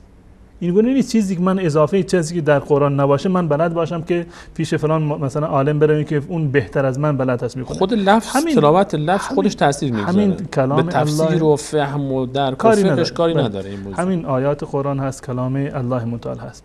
این روغن سیاه‌داره رو بگیرند و در یک ظرفی قرار بدن، دهنش درش باز باشه، سوره فاتحه رو بخونند و بدمند بر این روغن و معوذات رو بخونند، این قل اعوذ برب الفلق و قل اعوذ برب الناس رو اضافه بر این آیه 83 سوره اسراء را بخونند و ننزل من القرآن ما هو شفاء و رحمت للمؤمنین. اینو بخونند. به اضافه اینها دعاهای دیگری هست در حدیث رسول الله صلی الله علیه و سلم. اینهایی که عرض کردم از آیات قرآن کریم هست. به اضافه در این موارد دعاهایی هست که از رسول الله صلی الله علیه و سلم ثابت شده. به طور مثال بسم الله ارقیک والله یشفیک من کل داء یؤذیک و من کل نفس او عین حاسد الله یشفیک. اینو بخونن و همچنین اللهم رب الناس اذهب الباس انت الشافی لا شفاء الا شفاءک شفاء لا یغادر سقما.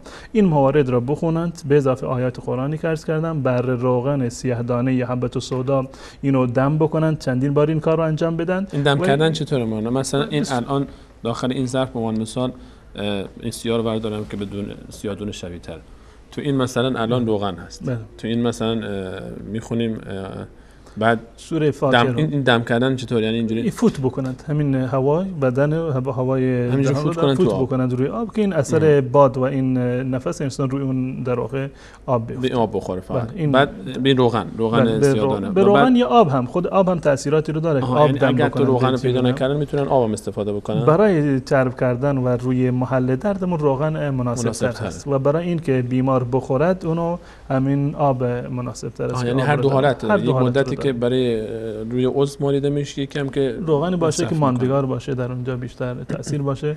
خصوصا این که خود سیاه‌دانه اونگونه که در حدیث رسول الله صلی الله علیه و سلم اومده شفای خیلی از دردها هم هست. بعد علاج طبی هم خب روی سیاه‌دانه الان پزشکا هم این دستاورد رسیدن که بسیار فواید زیاد داره. پس من تا اینجا خلاصه بکنم صحبت رو، شاید عزیزان دوست داشته باشن برخی موارد رو یادداشت بکنن. در بحث اون چیزی که ظاهر جسمی است، اولا اینکه هر بیماری رو ما نه این وسواس پیدا نکنیم که تا کلمون در گرفت و شب فلفل خوردیم معدمون سر صداش بلند شده بگیم آ منو سحر کردن. نه داداش من، شما دیشب فلفل خوردی، برو کمی شیر بخور، برو کمی چیز دیگه بخور، مشکل حل میشه. کمی این مهمه. من حالا شوخی جدی هست که خیلی بعضی وقتا مشاهده میشه تا تقی به توقی میخوره، طرف میخواد دیگه دنیا رو به هم بریزه منو سحر کردن. نه، هیچ خبری نیست. زیادم سر صدا نکنیم، شلوغش نکنیم. اما همونجوری که مولانا فرمودن مواردی هست که مشاهده میشه در پزشک، مثلا بردیم پیش پزشک و در آزمایشاتی که هست و معاینه هایی که شده هیچی مشخص نیست، یعنی واقعا دردی مشخص پیدا نشده و ما شروع میکنیم به قرآن خواندن و احساس میکنیم که وضعیت بیمار داره بدتر میشه. میتونه که نشانه های سحر باشه و راه حلش تلاوت آیات قرآن کریم هست.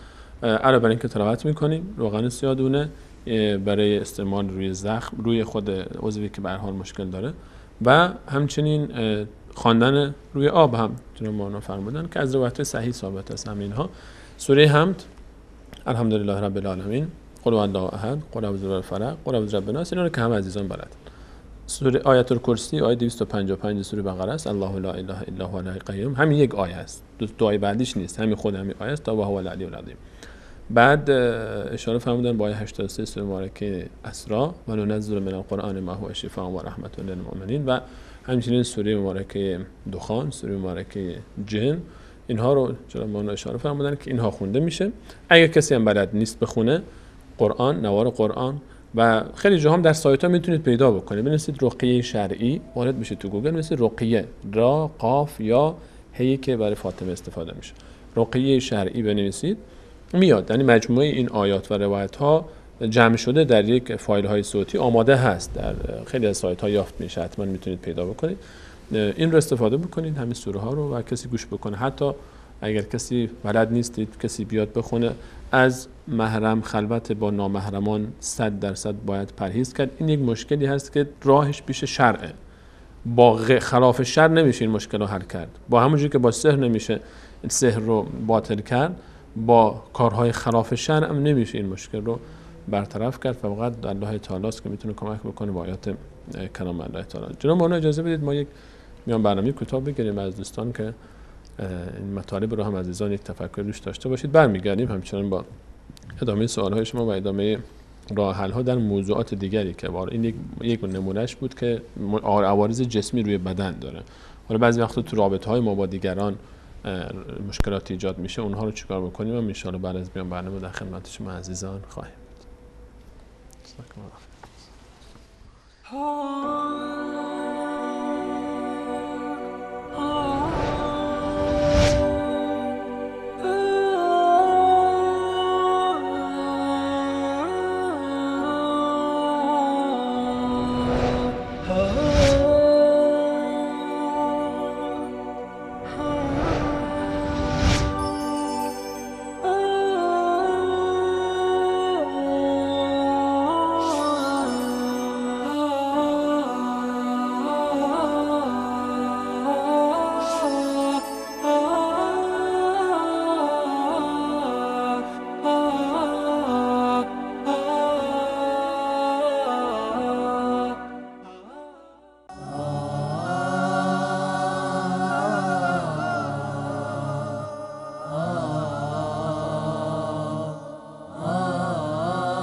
عرض سلام مجدد خدمت همیشون بینندگان عزیز و ارجمند. همچنان با شما هستیم با ادامه موضوع سحر، پیشگیری و درمان. جناب مولانا، من پیام‌های بینندگان رو چند تایی رو داشته باشیم که پاسخ رو طبق همین سوال‌ها هم پیش بریم. 4-5 نفری که تو این صفحه اول فقط درباره نحوه باطل کردن سحر پرسیدن، جزئیاتش وارد نشدن. اما یک موضوعی رو که هفته پیشم جناب مولانا اشاره فرمودید و بحث نمونه‌ای از سحر شما گفتید که حالا در رابطه زناشویی، در حالا بحث مباشرت بین زن و شوهر به اسم سحر جنسی، حالا اگه تعبیر درست باشه، بیننده هم همین مورد رو باز که دو تا از بیننده هم رو همین موضوع تاکید داشتن که با تشکر از برنامه خوبتون لطفاً در موضوع باطل کردن سحر جنسی توضیح بدید که چگونه میشه این کار رو، این سحر رو باطل کرد. حالا برای خود همین تعبیر سحر جنسی یا همون به هر حال بحث رابطه زناشویی، یک توضیح اگه درباره خود ماهیت این موضوع بدید که چگونه هست و چه اتفاقی میفته و چه موقع طرف مطمئن بشه که سحر هست و مشکل از خودش نیست. در واقع یکی از مشکلات و معضلات بسیاری از جاهایی که بنده خودم یعنی شخصا مشاهده کردم این است که افراد در واقع زورگویی هستند، افراد شیاد و باجگیری هستند که از سادگی جوانان ما، اهم از دختر یا پسر، متاسفانه سوء استفاده می کنند و از اونا دارند باج می گیرند. یکی رو من سراغ دارم که در یک جای رفته بودم، سفری در یک از شهرها، اتفاق عروسی بودی که از آشنایان گفتم که مبلغ رو جمع کرده بودند که ببرند بدن به فلان شخص، اسمش هم گرفتند که فلانی. گفتم جریان چی هست؟ گفت این شخص همون ساحره این عادت کرده در این شهر هر کسی ازدواج بکنه اگر که نروند بهش یک چیزی ندهند اونو میبنده. این عملاً ازدواجش دیگه نیمه کاره میمونه و نمیتونه که زفافی داشته باشه و عمل زناشویی رو انجام بده با همسر خودش.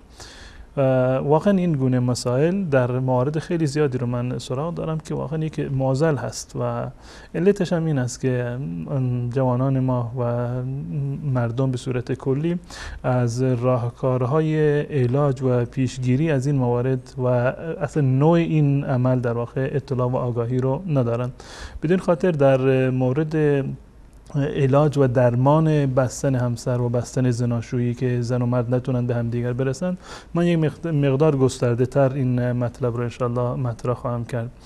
منتها یعنی خود این عمل که به چه صورت انجام می شود و چه عوارضی رو برای در واقع شوهر یا زن داره، امکان دارد که هم شوهر رو ببندند و هم زن رو ببندند. هر دو مورد امکان پذیر هست و عملا انجام شده. بستن شوهر بدین معنی هست که یک انسان به اصطلاح سالم هست، سوی الخلقه هست، جوان هست، هیچ گونه مشکلی جسمانی رو در واقع نداره، عوارض جسمانی نداره و خودش احساس میکنه که نیاز به زن داره، میره ازدواج میکنه، منتها متوجه میشه که نمیتونه کاری رو با همسر خودش انجام بده. و شناخت این نوع ضعف جنسی از اون بسیار ضعفی که ناتوانی که چه بسا بر اساس پیری باشه، بر اساس یک نوع بیماری دیگه باشه، در مورد شناختش من در هفته گذشتم اشاره رو داشتم. راه شناختش این است که در واقع این انسان سالمی هست، هیچ گونه بیماری جسمانی در واقع نداره. وقتی که خارج از حریم زناشویی و زندگیش هست، دور از خانمش هست، دقیقاً یک انسان سالم هست. احتمال داره که در واقع احتلام بشه، شیطانی بشه و خودش هم نیاز به زن داره. دقیقاً مثل یک انسان عادی و کامل یک انسان سالم هست. اما زمانی که وارد حریم زندگی زناشویی میشه، میبیند که یک باره همه چیز عوض می شود. همه چیز بله هیچ رغبتی رو در واقع نداره. این در مورد بستن شوهر هست. بستن زن هم چندین روش و چندین علامت داره که در واقع این یکی از مواردهای این است که یک نوع در واقع ممانعت بی اختیاری صورت میگیره از جانب زن، یا اعضایش دست و پاش در واقع قفل میشوند و یعنی غیر اختیاری هست این ممانعت و عدم تمکین. یا احیانا وقتی که شوهر بهش نزدیک می شود یک نوع سردی یا تعبیر بهتری عرض بکنم یک نوع بی‌حسی کلا در بدنش کلا، یعنی مثل این که خمار شده باشه، بی‌حس شده باشه که اگر بالفرض اگر شوهر هم چنین عملی باش انجام بده هیچ گونه احساسی رو نداره، گویا که با یک مرده داره مقاربت نزدیکی میکنه. این یک نوع از این سحر هست و عوارضش هست. و یکی دیگر از عوارضش و مواردی که هست معروف است به سحر خونریزی یا در زبان عربی به میگن نزیف.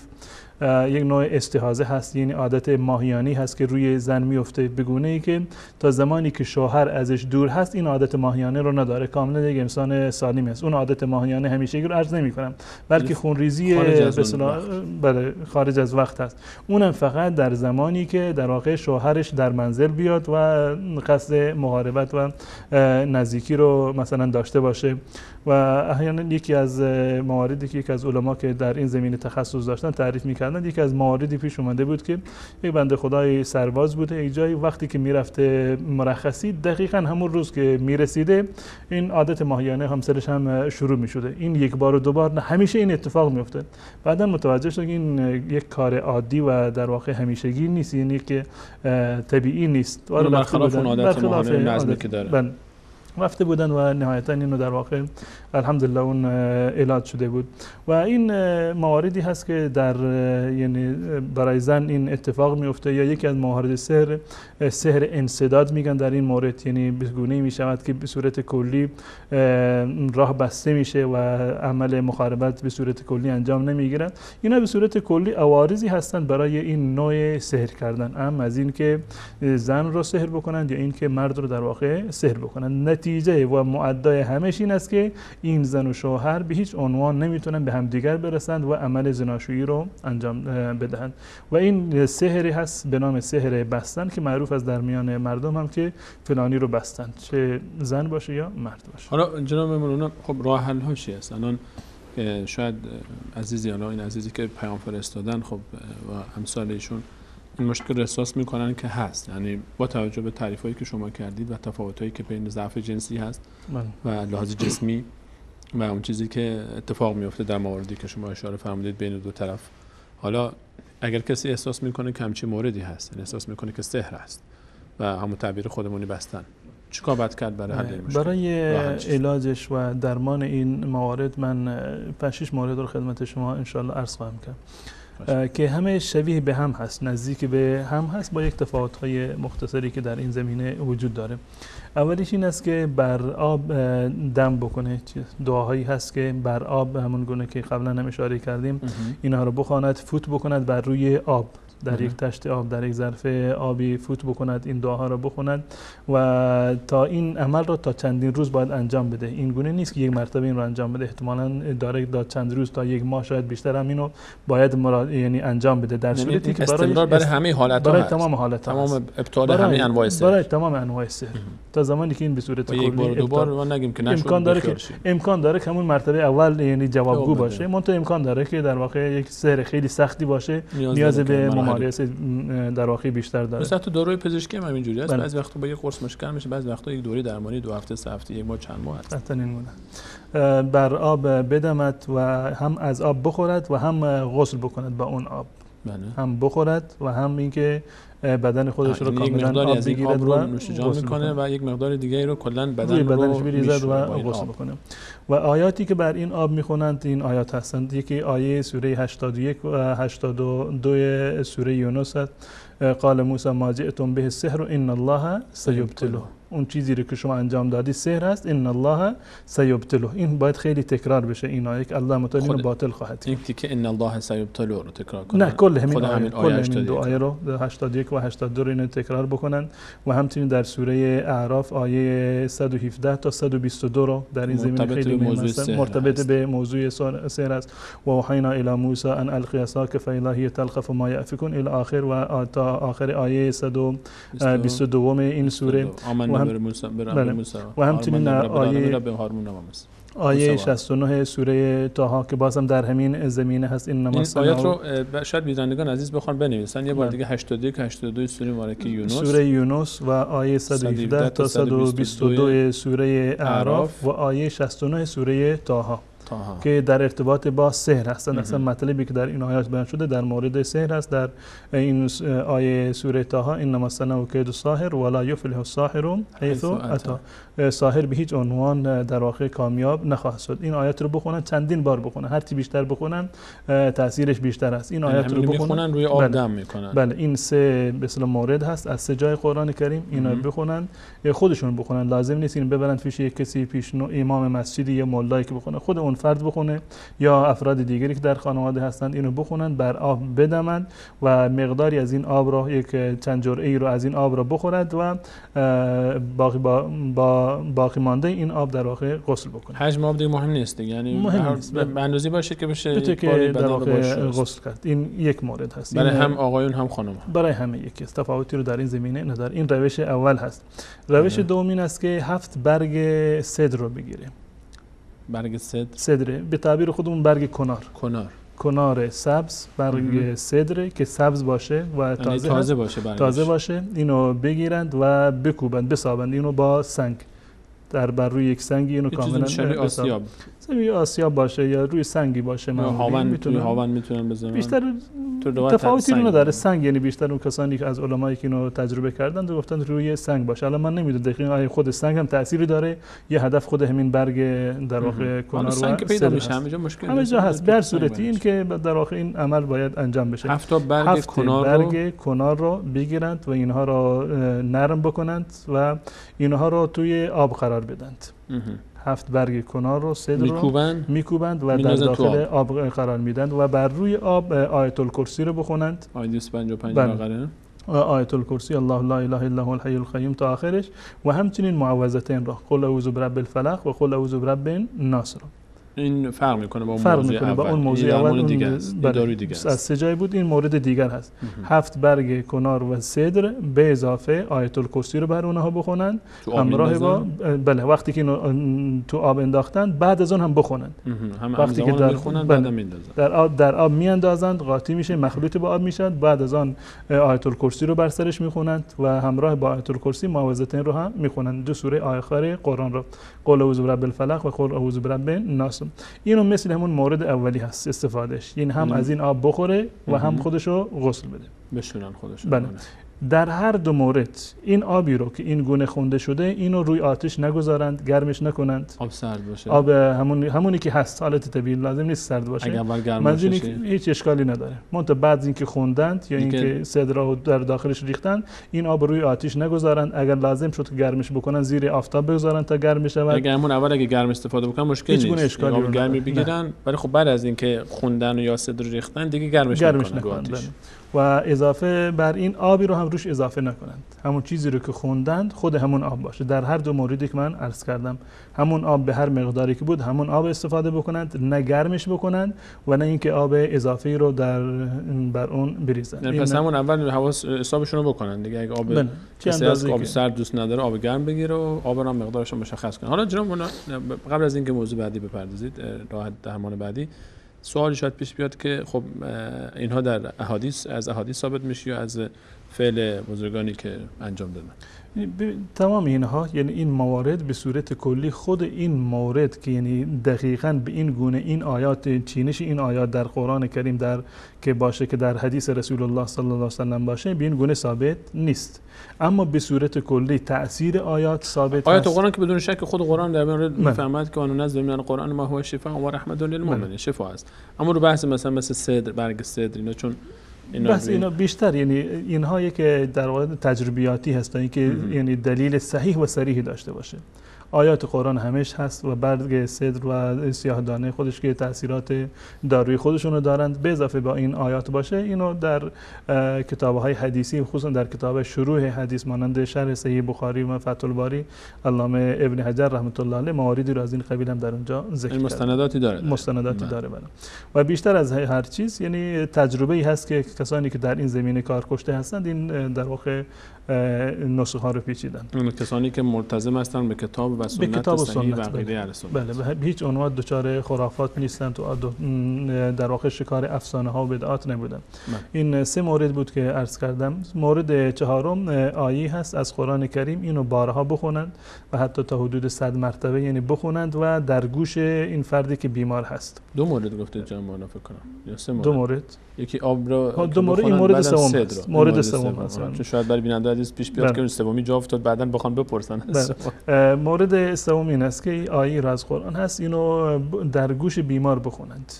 بر روی گوش بیمار بخونند یا خود فرد بخونه یعنی یک انسانی براش بخونه در گوشش، اگر نتونستن مثل اون مورد قبلی که اشاره کردم اینو ضبطش بکنند و پخش بکنند در گوشش. این آیه قرآن این هست، آیه 23 سوره فرقان که الله متعال میفرماید و قدمنا الی ما عملوا من عمل فجعلناه هباء منثورا. خود این معنی آیه هم در واقع یک سازگاری خاصی رو داره با این موارد، با باطل کردن. در واقع ما اقدام کردیم، روی آوردیم به عملی که اونها انجام دادند، اون عمل رو از بین بردیم، هباء و منثورا اینو در واقع قرار دادیم. آیه 23 فرقان.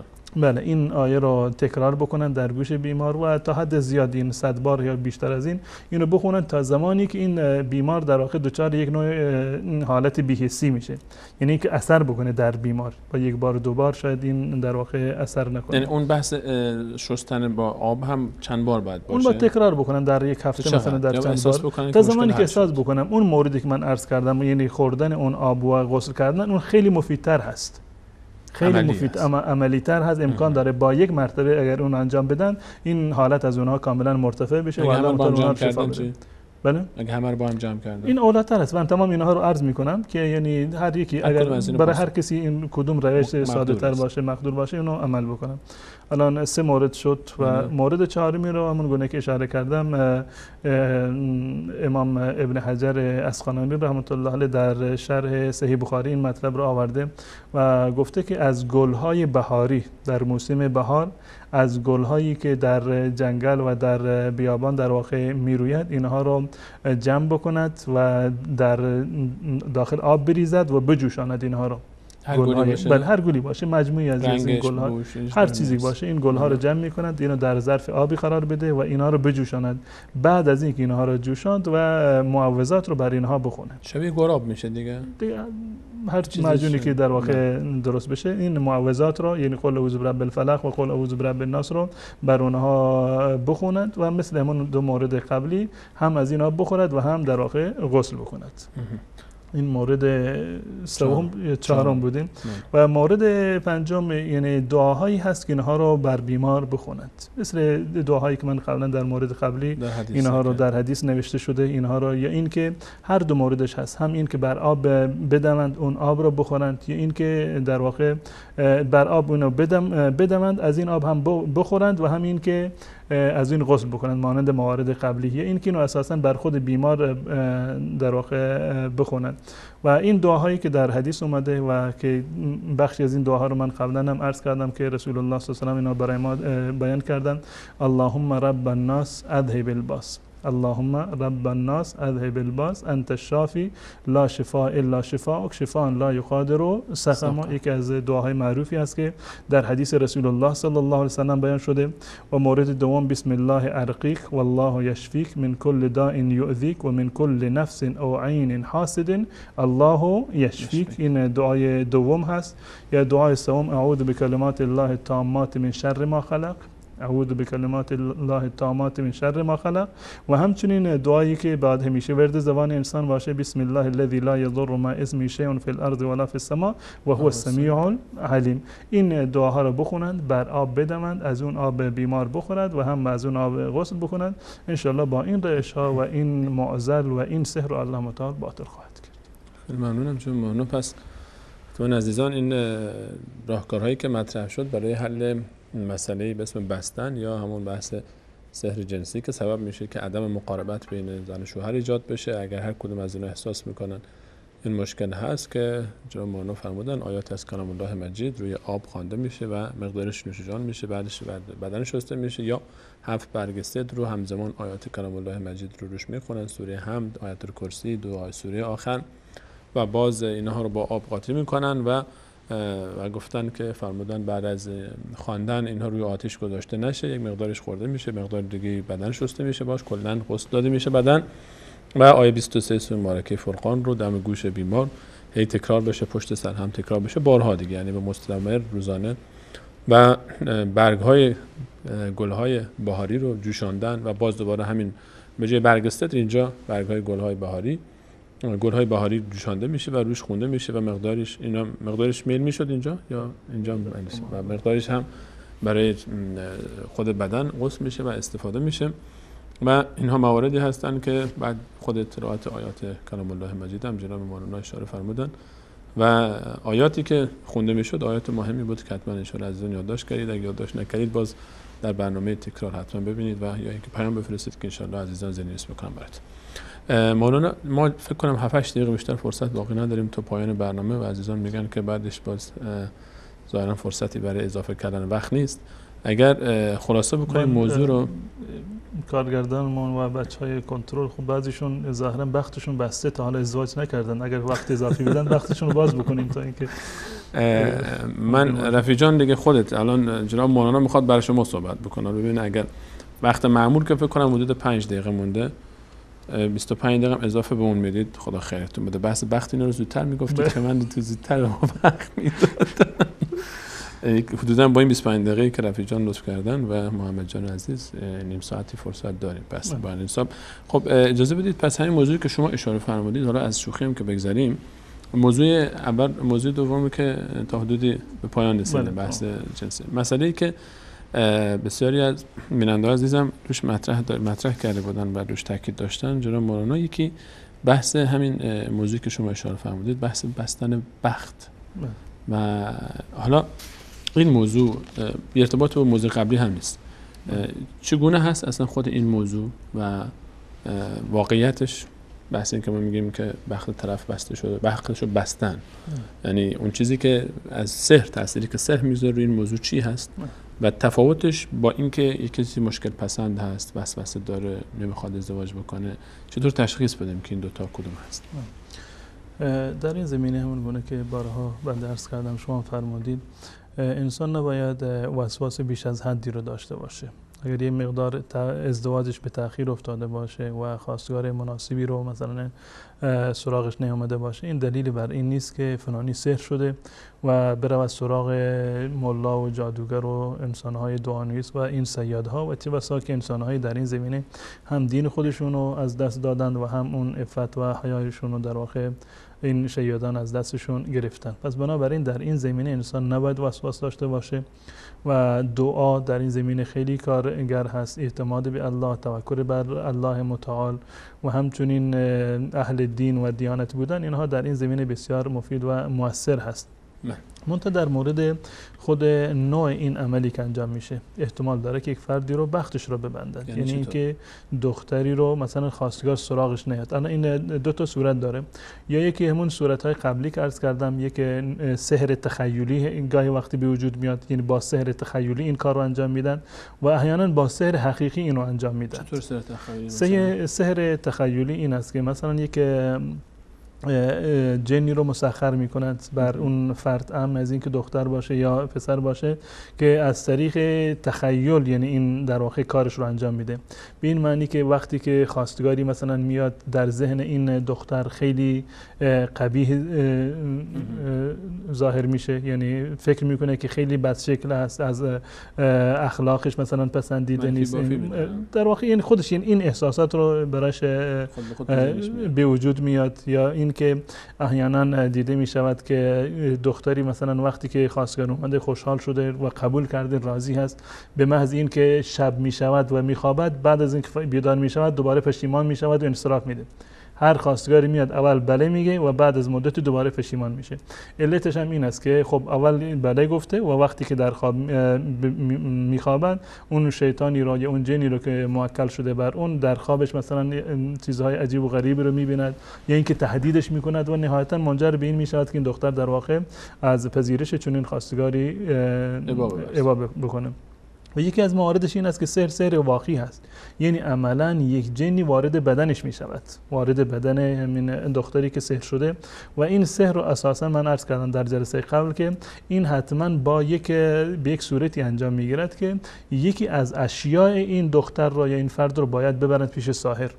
نمیدونم شانهش هست، ساعتش هست و کیفش هست و مویی باشه، ناخونی باشه، یا نمیدونم حتی یک دستمال کاغذی رو کن استفادهش کرده، یکی از این موارد رو اینا رو میبرن پیش ساحر و اون بر اون یک سحری رو در واقع میکنه و یک جنی رو بر این مسخر میکنه که وارد بدنش بشه. و وارد شدن جن در بدن انسان یک کار خیلی سختی هست از نظر عملی اینو من که عرض میکنم در واقع استفاده از کسانی است که تجربه داشتن در این زمینه و جن بیرون کردن و این حرفا رو میزنن که ورود جن به بدن انسان کار ساده ای نیست. هر جنی به بدن هر انسانی که بخواد نمیتونه وارد بشه، کار خیلی سختی هست. حتی از زبان بعضی از جنها گفتن وقتی که اگر به محض ورود جن در بدن انسان اگر اعوذ بالله من الشیطان الرجیم را انسان بخونه، اون جن خود به خود میسوزه، از بین میره. تا این اندازه برایشون سخته. منتها این جن ها کاری رو دارن برای ورود در بدن. معمولا در 3-4 مورد وارد بدن انسان میشن. این جنی رو که موکل شده بر فلان دختر یا بر اذیتش بکنه و اون در واقع بختش رو ببنده، این دنبال اون فرد حرکت میکنه، دنبال فرصت میگرده که وارد بشه، وارد این فضا بشه، بشه. در صورتی که این در واقع عصبانیت خیلی زیاد، خشم خیلی زیاد، این یکی از مواردی هست که شیطان میتونه وارد بدن بشه.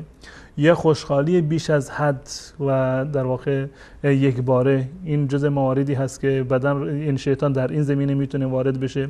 یا به صورت کلی غفلت از الله متعال و منهمک شدن و فرو رفتن در محرمات الهی و در کارهای خلاف، این هم مواردی هست که ورود شیطان رو در بدن انسان میسرتر میکنه. مثل مورد تعریف فرمودید که یکی خشم خیلی بیش از حد. جالبه که ما در اصطلاحات عامیانه خودم میگم طرف جنی، انگار جن گرفته طرف از بس وقتی که خیلی عصبانی میشه. و جالبه در روایت رسول الله صلی الله علیه و سلم، در روایتی هست که 2 نفر با هم دیگر دعوا میکردن در محضر رسول الله صلی الله علیه و سلم. بیرون رسول الله صلی الله علیه و سلم ایشونو میدیدن و یکی از اونها خیلی عصبانی شده بود. در روایت اومده بود حتی اوداجش، یعنی رگهای گردنش کاملا یعنی باد کرده بود و خیلی عصبانی بود. رسول الله صلی الله علیه و سلم فرمودن من یک حرفی رو بلدم، یک چیزی رو بلدم، اگر این بگه خشمش فروکش میکنه. اعوذ بالله من الشیطان الرجیم. به همین سادگی. و این در هنگام خشم هست. اعوذ بالله من الشیطان الرجیم. یعنی این با هم دیگر واقعا یعنی ارتباط داره. خشم خیلی بیش از حد، سرمستی و خیلی شاد طرف، یعنی نه اینکه شاد باشه، یعنی اینکه شوکه میشه و بر اثر شادمانی خیلی شادی بیش از حدی باشه و غفلت، در حالت غفلت که انسان به صورت کامل غافل از الله متعال، از ذکر الله متعال نمیگونه، به هیچ عنوان به یاد الله متعال نمیفته، حمد و سپاس الله بر سر زبانش نمیاد. این مورد سوم. مورد چهارم، در هنگامی که منهمک هست، فرو رفته در شهوات خودش و در کارهای گناه، در این موارد معمولا شیطان وارد بدن انسان می شود. وقتی که این عمل صورت میگیرد، این یک سری عوارضی رو داره برای این فرد. عرض کردم که هر گونه اگر ازدواج به تأخیر افتاد، معنیش این نیست که فرد سحر شده، خواستگار برای شده، در واقع نمیاد. اگر این عوارض بودند، خب این فرد در واقع سحر شده و بختش رو در واقع بستن. یکی از عوارضش سردرد خیلی شدیدی هست که دچار اون میشود و خصوصا این سردردش زمانی که خواستگار به خونهشون بیاد این بیشتر میشه. سردرد مزمنی رو داره، منتها زمانی که خواستگار بیاد این سردردش در واقع بیشتر میشه و نفس تنگی رو یک عارضه داره، نفس تنگ میشه انسان و خصوصا این نفس تنگی از عصر به طرف شب اینش در واقع بیشتر میشه، ازدیاد پیدا میکنه و حاد میشود و این که هر انسانی که برای خواستگاری میاد اینو بد شکل میبینه، انگار که همون جن در واقع خودش رو به شکل اون در میاره، در جلوی صورتش میسته و احساس میکنه که در واقع خیلی بد شکل هست. یا احیانا احساس حواس پرتی میکنه، به هیچ صورت نمیتونه در واقع تمرکز داشته باشه و این تصمیم گیری رو نمیتونه تصمیم گیری درستی بکنه، حق انتخاب رو احیانا گویا از این در واقع گرفتن. در خواب خوابش منظم نمیشه، خیلی خوابهای پریشان در واقع میبینه، نمیتونه که بخوابه، استراحت بکنه، یا وقتی که بخوابه احساس میکنه هنوز نخوابیده، هنوزم نیاز به خواب بیشتر داره، انگار که اصلا نخوابیده بوده. احیانا اگر اون چیزی که سحرش کردند از قبیل چیزی باشه که بهش خورانده باشند، احتمال داره که مثلا شکم دردی بگیره بدون اینکه یک مثلا علتی داشته باشه، یا ستون فقرات و قسمت پایین ستون فقرات مثلا دچار عارضه و دچار درد بشه.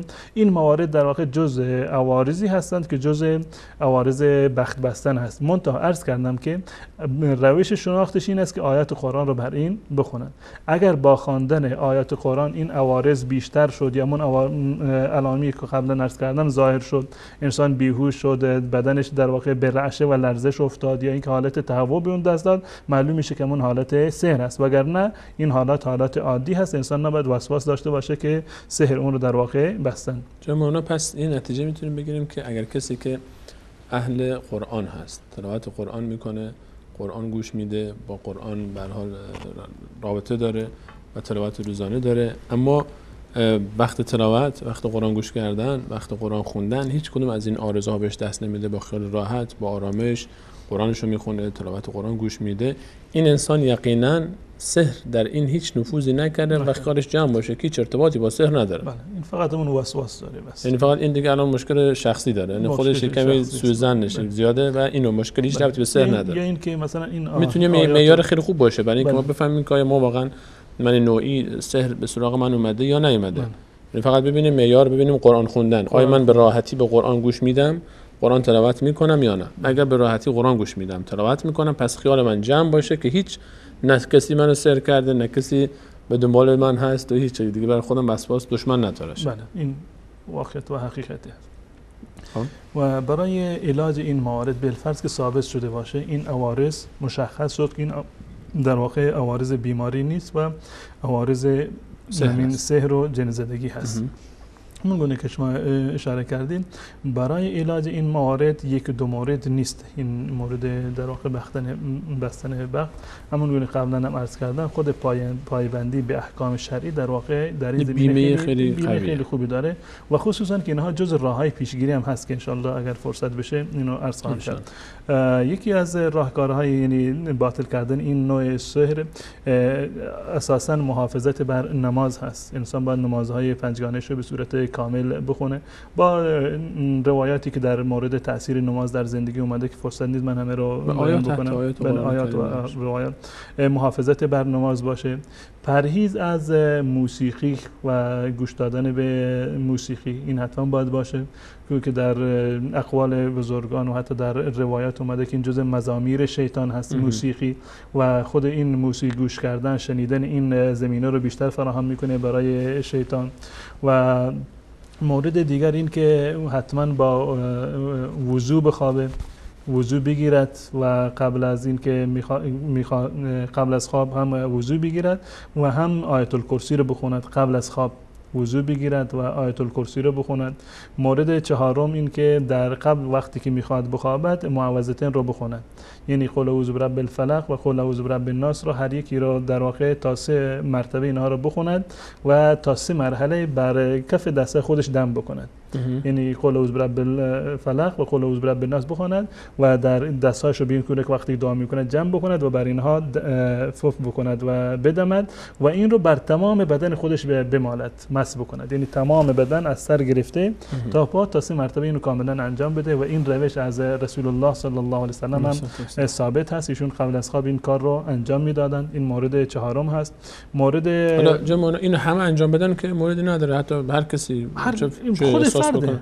نه من میگم حالا کسی که خودش احساس میکنه بیمار است یا حتی کسی که میدونه اصلا هیچ عوارضی هم درش نباشه باز این کارو بکنه برای پیشگیری. این جزء مواردی هست، یعنی جزء فضایل هست، مثلا که با وضو خوابیدن، آیت الکرسی رو خوندن، بحث محافظت از نماز که وظیفه شرعی است، اون که یک واجب شرعی و وظیفه شرعی هست. اضافه بر این آیت الکرسی رو و همچنین سوره اخلاص رو و دو سوره قل والله احد و قل اعوذ برب الفلق و قل اعوذ برب الناس، اینها رو روزانه سعی بکنه گوش بکنه، همیشه اینها رو همیشه هم بخونه و هم اینها رو گوش بکنه، در موبایلش به هر صورتی میتونه بشنود اینها رو ضبط بکند و همیشه هم خودش تکرار بکند و بخواند و همین که اینها رو گوش بکند، یا این که همین موارد رو و قل اعوذ برب الفلق و قل اعوذ برب الناس و آیت الکرسی رو اینها رو بخوند، بر آب بدمد، همون موردی که قبلا هم اشاره کردم، از این آب هم خودش بخورد و همین که در واقع غسل بکند با این آب. این مورد ششم هست. و مورد هفتم بعد از نماز فجر روزانه به صورت هر روز، یعنی بعد از نماز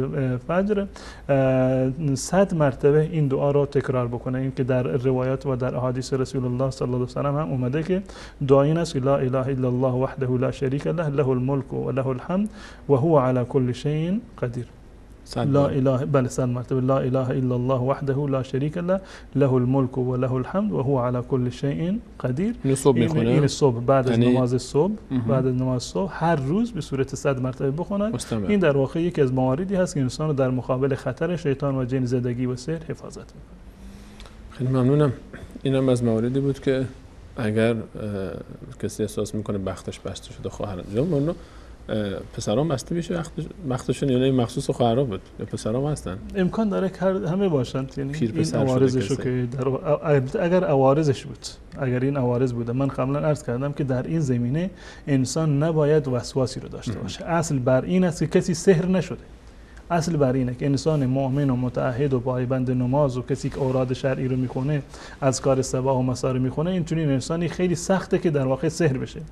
و اگر این عوارض بودند و تجربه کردند که دقیقاً این عوارض جسمانی نیست و سحر هست با روشی که من عرض کردم، اون وقت این راه علاجشون دختر و پسر در این زمینه فرق نمیکنه. ان شاءالله که همه کسانی که بختشون بسته شده برن سر خونه بخت و این موارد هم کمک میکنه. به هر حال ذکر دعاست، اوراد با وضو بودن، نماز پایبند خوندن که وظیفه است، با وضو بودن هم وضو هم که سلاح مؤمنه. و خیالتون راحت باشه عزیزانی که نمازشون رو سر وقت میخونن، قرآن خوندنشون رو دارن، قرآن گوش کردنشون رو دارن، چه خواهران چه برادران دنبال بهونه نگردید بگید مولانا گفت ها بختشون بسته شده منو سحر کردن، نه خواهر من نه برادر من. تا وقتی که به این چیزا پایبندید، خیالتون جمع باشه، دنبال بهونه‌های دیگه بگردید، این بهونه رو بذارید کنار و دنبال راه حل باشیم. و تا اینجا مجموعه آن چیزی که در 3 بخش مختلف که مهمترین مباحثی هست که در بحث سحر مطرح میشه میتونیم نتیجه بگیریم. بحث باز هم همش تکیه روی آیات قرآنی است، همش تکیه روی آیات و کلام الله مجید است و آیات خونده میشه، دم میشه، حالا چه توی آب و چه مثلا بحث روغن سیادونه که مطرح شد و چه دم کردن روی خود بدن. همین مواردی هستن که خیلی به ما کمک میکنن تا ما این مشکل رو حل بکنیم. حالا جناب مولانا ما اگه بخوایم یکی یکی همین موارد رو ذکر بکنیم فکر کنم خیلی مفصل بشه. فقط یک موضوع دیگر هم که در آیه کریمه بهش اشاره شده، بحث حالا یفرقون به بین المرء و زوج، بحث تفرقه بین زن و شوهر. اگر احیانا همچین موردی یافت بشه در اون مورد چیکار باید کرد برای حل این مشکل؟ اگر احساس بکنه کسی که ببخشید میکنم، اگر مثلا کسی احساس بکنه که اونو سحر کردن، رابطهش با خانمش یا رابطهش با شوهرش قبلا بهتر از اینی بوده که الان هست و احساس بکنه شاید این تاثیر سحر باشه، آیا اصلا خود این احساس ثبوتی داره یا نه؟ بعد اگر بود راه حلش. در مورد عوارض این در واقع سحر تفریق که زن و شوهر از هم دیگر جدا میکنند، باز هم انسان نباید، این اصلی هست که من عرض کردم که انسان اصل بر این است که سحری وجود ندارد، کسی سحرش نکرده، دشمنی نداره، مگر این که این عارضه ها مثلا به وجود بیاد. در مورد جدا کردن زن و شوهر از هم دیگر یکی از عوارضش اینه که این یک باره اتفاق میفته.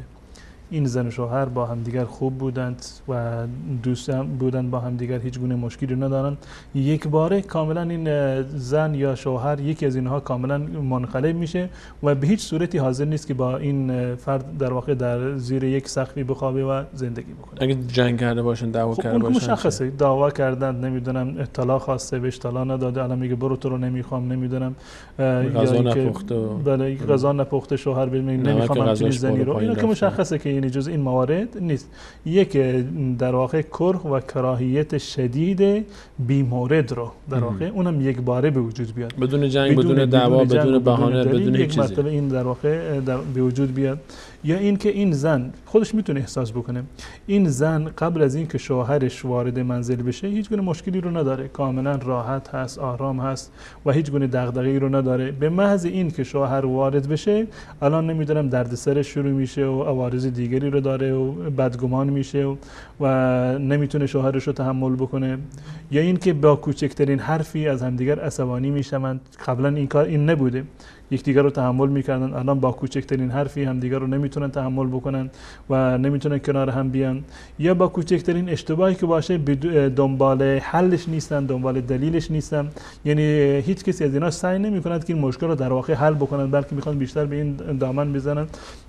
اینها جز مواردی هست که ثابت میکنه که در این موارد در واقع سحری انجام شده و راه علاج و درمانش هم این مواردی که من قبلا عرض کردم در این زمینه هم کاملا مفید هست و کارگر هست. به اضافه بر این در مورد پیشگیری از کل سحر، اهم از این که تمام این سحر باشه که بیشترینش که من بنده در این شب تونستم که عرض بکنم این سحر بستن بخت هست یا بستن در واقع شوهر هست، یا این که حتی این سحر تفریق و جدایی که تمام اینها برمیگرده به همین دامنه زندگی زناشویی. در مورد پیشگیری از تمام این مواردی که من عرض کردم یا حتی این پیشگیری ها، این مواردی که من در پیشگیری عرض می کنم، در بسیاری از موارد خودش راههای علاج هم هست، راه درمان هم هست. یکی از این موارد مثلا همون چیزی که من قبلا عرض کردم که خوردن خرمای عجوه و بهتر است که عجوه مدینه باشه.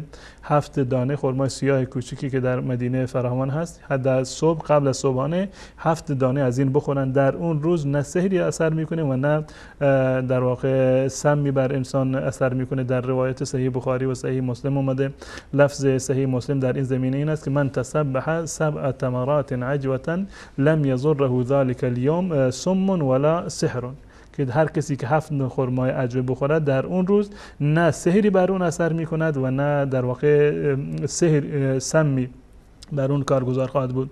مورد دیگر قبلا هم اشاره کردم، محافظت بر نماز هست. نمازهای پنجگانه رو مواظبت بکنه انسان بخونه. در این زمینه روایتی هست که امام ابو داود رحمت الله علیه در سنن خودش اینو آورده که در هر جایی و در هر شهر و روستایی که 3 نفر وجود داشته باشه که ما من 3 فی قریة ولا بدو ولا تقام فیهم الصلاة الا قد استحوذ علیهم الشیطان، در هر جایی که 3 نفر یا بیشتر از 3 نفر باشند در اون شهر یا روستایی و مردم نماز جماعت نخوانند، بر اونها شیطان غلبه میکند. یعنی نرفتن بر نماز جماعت و شرکت نکردن در نماز جماعت یکی از مواردی هست که به تصریح حدیث صحیح رسول الله صلی الله علیه وسلم در واقع انسان دوچار در معرض سحر قرار میده. و جالب است که در ادامه این حدیث رسول الله صلی الله علیه وسلم فرمود فعلیک بالجماعه فانما یاکل الذئب القاسیه، میگه پس به جماعت همراه باش، گرگ وقتی که بیاد گوسفندی رو که از گله جدا هست اونو در واقع شکار میکنه. این مورد دوم هست. مورد سوم دعای قضای حاجت هست، دعای رفتن به دستشویی. این موارد رو عرض میکنه همش ارتباط مستقیم به جن و شیاطین داره. دعا رو همه حفظ هستند که رسول الله صلی الله علیه و سلم در روایتی که در صحیح بخاری و صحیح مسلم هست این دعا رو به ما آموزش دادند که اللهم انی اعوذ بک من الخبث والخبائث. ترجمهش این است که پروردگارا من از جن‌های نر و ماده به تو پناه میبرم. و این بحث سحر یک ارتباط مستقیمی به خود جن داره. یا حتی درباره مورد دیگر در هنگام این عرض میکنم اینها رو که بستگی به حریم خانواده هست و دعا کردن در شب اول زندگی و شب اول زفاف هست که انسان اولین باری که با همسرش میخواد که در واقع جمع میشن زیر یک سقفی این دعا رو بخوند که اللهم انی اسألک خیرها و خیر ما جبلت علیها و اعوذ بک من شرها و شر ما جبلتها علیها. پروردگار من خیر این زن رو میخوام و خیر اون چیزی رو و فطرت و سرشتی رو که داره و از شرش به تو پناه میبرند. این مورد 4م 5م شد. و مورد دیگری که در خصوصا برای بستن که عرض کردم مهم هست و موارد دیگر این است که دعا در هنگام مقاربت و نزدیکی اینم خیلی مهمه. تاثیر خیلی دعای خاصی هست در این زمینه و روایت هم روایت صحیحی هست که در صحیح بخاری و صحیح مسلم این نقل شده که رسول الله صلی الله علیه و سلم فرمودند لو ان احدکم اذا اتى اهله قال، هر وقتی که یکی از شما میخواست مقاربت بکند اگر این دعا را بخواند، دعاش هم این هست که اللهم جنبنا الشیطان و جنب الشیطان ما رزقتنا، پروردگار ما را از شیطان محافظت فرما و آنچه را که به ما روزی داده اونم از شیطان حفاظت بفرما. هم ما رو بازم اشکال نداره، پروردگار ما را از شر شیطان بهتر اون تأثیری که خود دعای عربی داره اون اولاتر و بهتر هست. اللهم جنب الشیطان و جنب الشیطان ما رزقتنا در صحیح بخاری و صحیح مسلم اومده کسی که این دعا رو بخوند اگر فرزندی هم برایشون مقدر شده باشد الله متعال شیطان نمیتونه به خاطر این دعا اون فرزند رو در واقع مورد اذیت و آزار قرار بدهد. مورد دیگرمون چیزی که من قبلا هم عرض کردم وضو گرفتن و خواندن آیت الکرسی قبل از خواب هست و جالب است در این زمینه روایتی هست از حضرت ابو هریره رضی الله تعالی عنه که امام بخاری اینو در کتاب خودش آورده، منتها به صورت معلق آورده، معلق با جزم آورده، که داستان معروف حضرت ابو هریره رضی الله تعالی عنه با جن که رسول الله صلی الله علیه و سلم ایشونو نگهبان کردن، یک جنی اومد که برای سرقت و نهایتا اینو میگرفتن و میبردن پیش رسول الله، هر شب ویلش میکرد، قسم من فقیرم چیزی رو ندارم، ابو هریره هم ویلش میکرد. نهایتا روز شب سوم گفت من قول داد که نمیام، دوباره اومد شب سوم گفت تو رو میگیرم میبرم پیش رسول الله صلی الله علیه و سلم. و در شب سوم اون جن گفت که من رو ویل بکن، یک چیزی بهت آموزش میدم، یک دعایی رو بهت آموزش میدم، اون دعا رو بخون، اگر این دعا رو بخونی شیطان به تو نزدیک نمیشه. اون هست که در روایت اومده که من قرأ آیه الکرسی قبل النوم لا یزال علیه من الله حافظ لا یقربه شیطان حتی یصبح. هر کسی که آیت الکرسی رو قبل از خواب بخواند تا صبح یک فرشته از جانب الله متعال این فرد رو محافظت میکند تا زمانی که صبح، یعنی کاملا در واقع اسکوردش هست و محافظت میشه. و اینو دریان رفت با رسول الله صلی الله علیه و سلم تعریف. جالب اینه که رسول الله صلی الله علیه و سلم در صبحش خودش میگفت که ها چیکار کردی با اون مهمان دیشبیت؟ ابو هریره گفت این قسم خورد که نمیام و فلان و ولش کردم. در روز سوم گفت که بله یک دعایی رو به من یاد داده. گفت چی گفته؟ گفت اینو گفته هر کس آیت الکرسی رو قبل از خواب بخونه تا صبحش محافظت هست. رسول الله صلی الله علیه و سلم فرمودند صدقک و هو کذوب، این دروغو راست گفته. صدقه این دفعه رو در واقع به راست گفته بود. این یک موردی هست. مورد دیگری قبلا هم اشاره کردن، لا اله الا الله وحده لا شریک له له الملك و له الحمد و هو علی کل شیء قدیر. اینو بعد از نماز فجر 100 مرتبه اینو بخونن، این بسیار مفید است. در این روایت اومده که در روایت صحیح بخاری و صحیح مسلم هست که هر کسی که این دعا رو در واقع بخواند اضافه بر اون ثوابی رو که داده که 10 برده رو گویا آزاد کرده، 100 نیکی براش نوشته میشه، بدی از اون برداشته میشه. و اون چیزی که مهم هست این است که در این روایت اومده که و کانت له حرزا من الشیطان یومه حتی یمسی. 100 مرتبه که اینو در صبح بخونه این در واقع یک حرز و پناهی از شیطان تا شب وقتی که برسه. و جالب است در خاطرات یکی از این علمایی که این کار رو انجام میدن، یعنی جن میگرفتن و بیرون میکردن، این میگفت که یک جنی رو خلاصه در یک بدنی رفته بوده میخواد بیرونش بکنه و اون جن تهدیدش کرده همین مولوی رو که من حاضرم از بدن اون خارج میشم اما وارد بدن خودت میشم.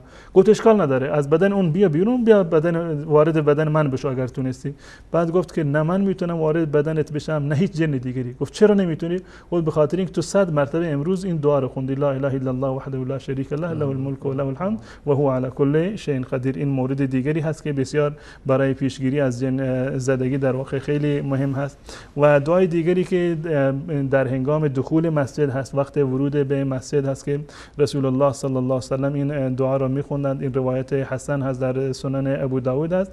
دعا این است که اعوذ بالله العظیم و بوجهه الکریم و سلطانه القدیم من الشیطان الرجیم. دعای ورود به مسجد، اعوذ بالله العظیم و بوجهه الکریم و سلطانه القدیم و من الشیطان الرجیم. که این دعا را بخونند. رسول الله صلی الله علیه و سلم میفرمایند که هر کسی که این دعا را بخواند شیطان میگه که حفظ منی سائر الیوم، این فرد تمام روز خودش رو بیمه کرده با خوندن همین دعا در هنگام ورود به مسجد. یا دعای دیگری قبلا هم عرض کردم، دعای در صبح و شام اینو همیشه تکرار بکنن. صبح و در واقع بعد از ظهر دعایی که بسم الله الذی لا یضر مع اسمه شیء فی الارض ولا فی السماء و هو السمیع العلیم که 3 بار اینو تکرار بکنن. در سنن ترمذی اینو اومده، رسول الله صلی الله علیه و سلم فرمودن، راویش هم سیدنا عثمان ابن عفان رضی الله تعالی عنه است که گفتن هر کسی که اینو در واقع بخواند لم یضره شیء، 3 مرتبه اینو در صبح 3 مرتبه شب بخواند، هیچ چیز در اون روز به این انسان در واقع ضرر و زیانی نمیرساند. و من جمله از این راهکارها برای پیشگیری سر دعای خارج شدن از منزل هست. زمانی که انسان از منزل خارج می شود و میفرماید که بسم الله توکلت علی الله، این خود دعا هست، بسم الله توکلت علی الله لا حول ولا قوه الا بالله. دعای خیلی ساده هست. بله بسم الله توکلت علی الله، بسم الله توکلت علی الله لا حول ولا قوه الا بالله. در این روایت که در سنن ابو داود هست، در این روایت اومده که هر کسی که اینو بخونه بهش گفته میشه، یعنی در پاسخ الهی هست، یعنی عملا این گونه هست که بهش گفته میشه کفیت و وقیت و هدیت و یتنحى عنه الشیطان، که بهش گفته میشه که تو کفایت شدی، تو حفاظت شدی، تو هدایت شدی و شیطان از اون در واقع کناره میگیرد. و حتی در روایت اومده که این شیطان به شیطان دیگه میگه که شما نمیتونی با این کار بکنی، چی میتونید شما کاری رو انجام بدید، چه ضرر و زیانی رو میتونید به یک انسانی برسید که کیف برجل قد هدی و کفی و وقی، این انسان از همه چیز محافظت شده، کسی نمیتونه به این ضرر و زیانی برسونه. منو ببخشید من چون 3 دقیقه بیشتر برای وقت اضافی مونم باقی نمونده، اگر بحث رو جمع‌آوری بکنید مواردی که مونده. مورد دیگر که همه عزیزان قطعا این حفظند، اعوذ بکلمات الله التامات من شر ما خلق، در روایت صحیح مسلم اومده، این خیلی مفید هست و حتی رسول الله صلی الله علیه و سلم از این قبیل دعا و اینا که اعیذکما بکلمات الله التامات اینو میخوندن بر حسن و حسین و همیشه میدن. این خیلی مفیده. در این زمینه در روایت اومده هر کسی در هر منزلی که رفت، این در هر جایی که اتراق کرد، اگر این دعا را بخوند هیچ چیزی به اون ضرر و زیانی نمیرسونه. و به خاطر ضیق وقت آخرین موردی که هم در این زمینه هست همین خوندن قل هو الله و همچنین معوذتین قل اعوذ برب الفلق و قل اعوذ برب الناس که در روایت عبدالله ابن خبیب اومده که هر کسی این را بخواند، اگر در شب بخواند تا صبح هم هیچ کسی به اون ضرر و زیانی نمیرسونه. این روایت هم روایت صحیح است و در سنن ترمذی اومده. مجموع اینها همشون ادعی هستند که در اونها ذکر جن بود، ذکر شیاطین بود، ذکر خبث و خبائث بود و شیطان بود. اینها دعاهایی هست که انسان مسلمان را از جن زدگی در واقع حفاظت میکند و راهکارهای مفیدی هستند برای پیشگیری از سحر و جن زدگی. اگر اینها رو ما همیشه مراعات بکنیم نیازی به موارد قبلی که من عرض کردم که درمان سحر باشه در واقع پیدا نخواهیم کرد. خیلی ممنونم. واقعا آنچه که جناب مولانا اشاره فرمودن همش خلاصه میشه تو بحث قرآن و سنت. جناب مولانا در 1 دقیقه اگر خلاصه بکنید موضوع رو که انسان چه موقع از دست سحر درمانه؟ اگر انسان بستگی داره به چه کسی پناهنده شده باشد، در حد توان اون فرد از سحر در واقع در امان هست. اگر به الله متعال پناهنده شده باشه قطعا از سحر الله متعال اون رو حفاظت میکنه و همین راههایی رو که من عرض کردم.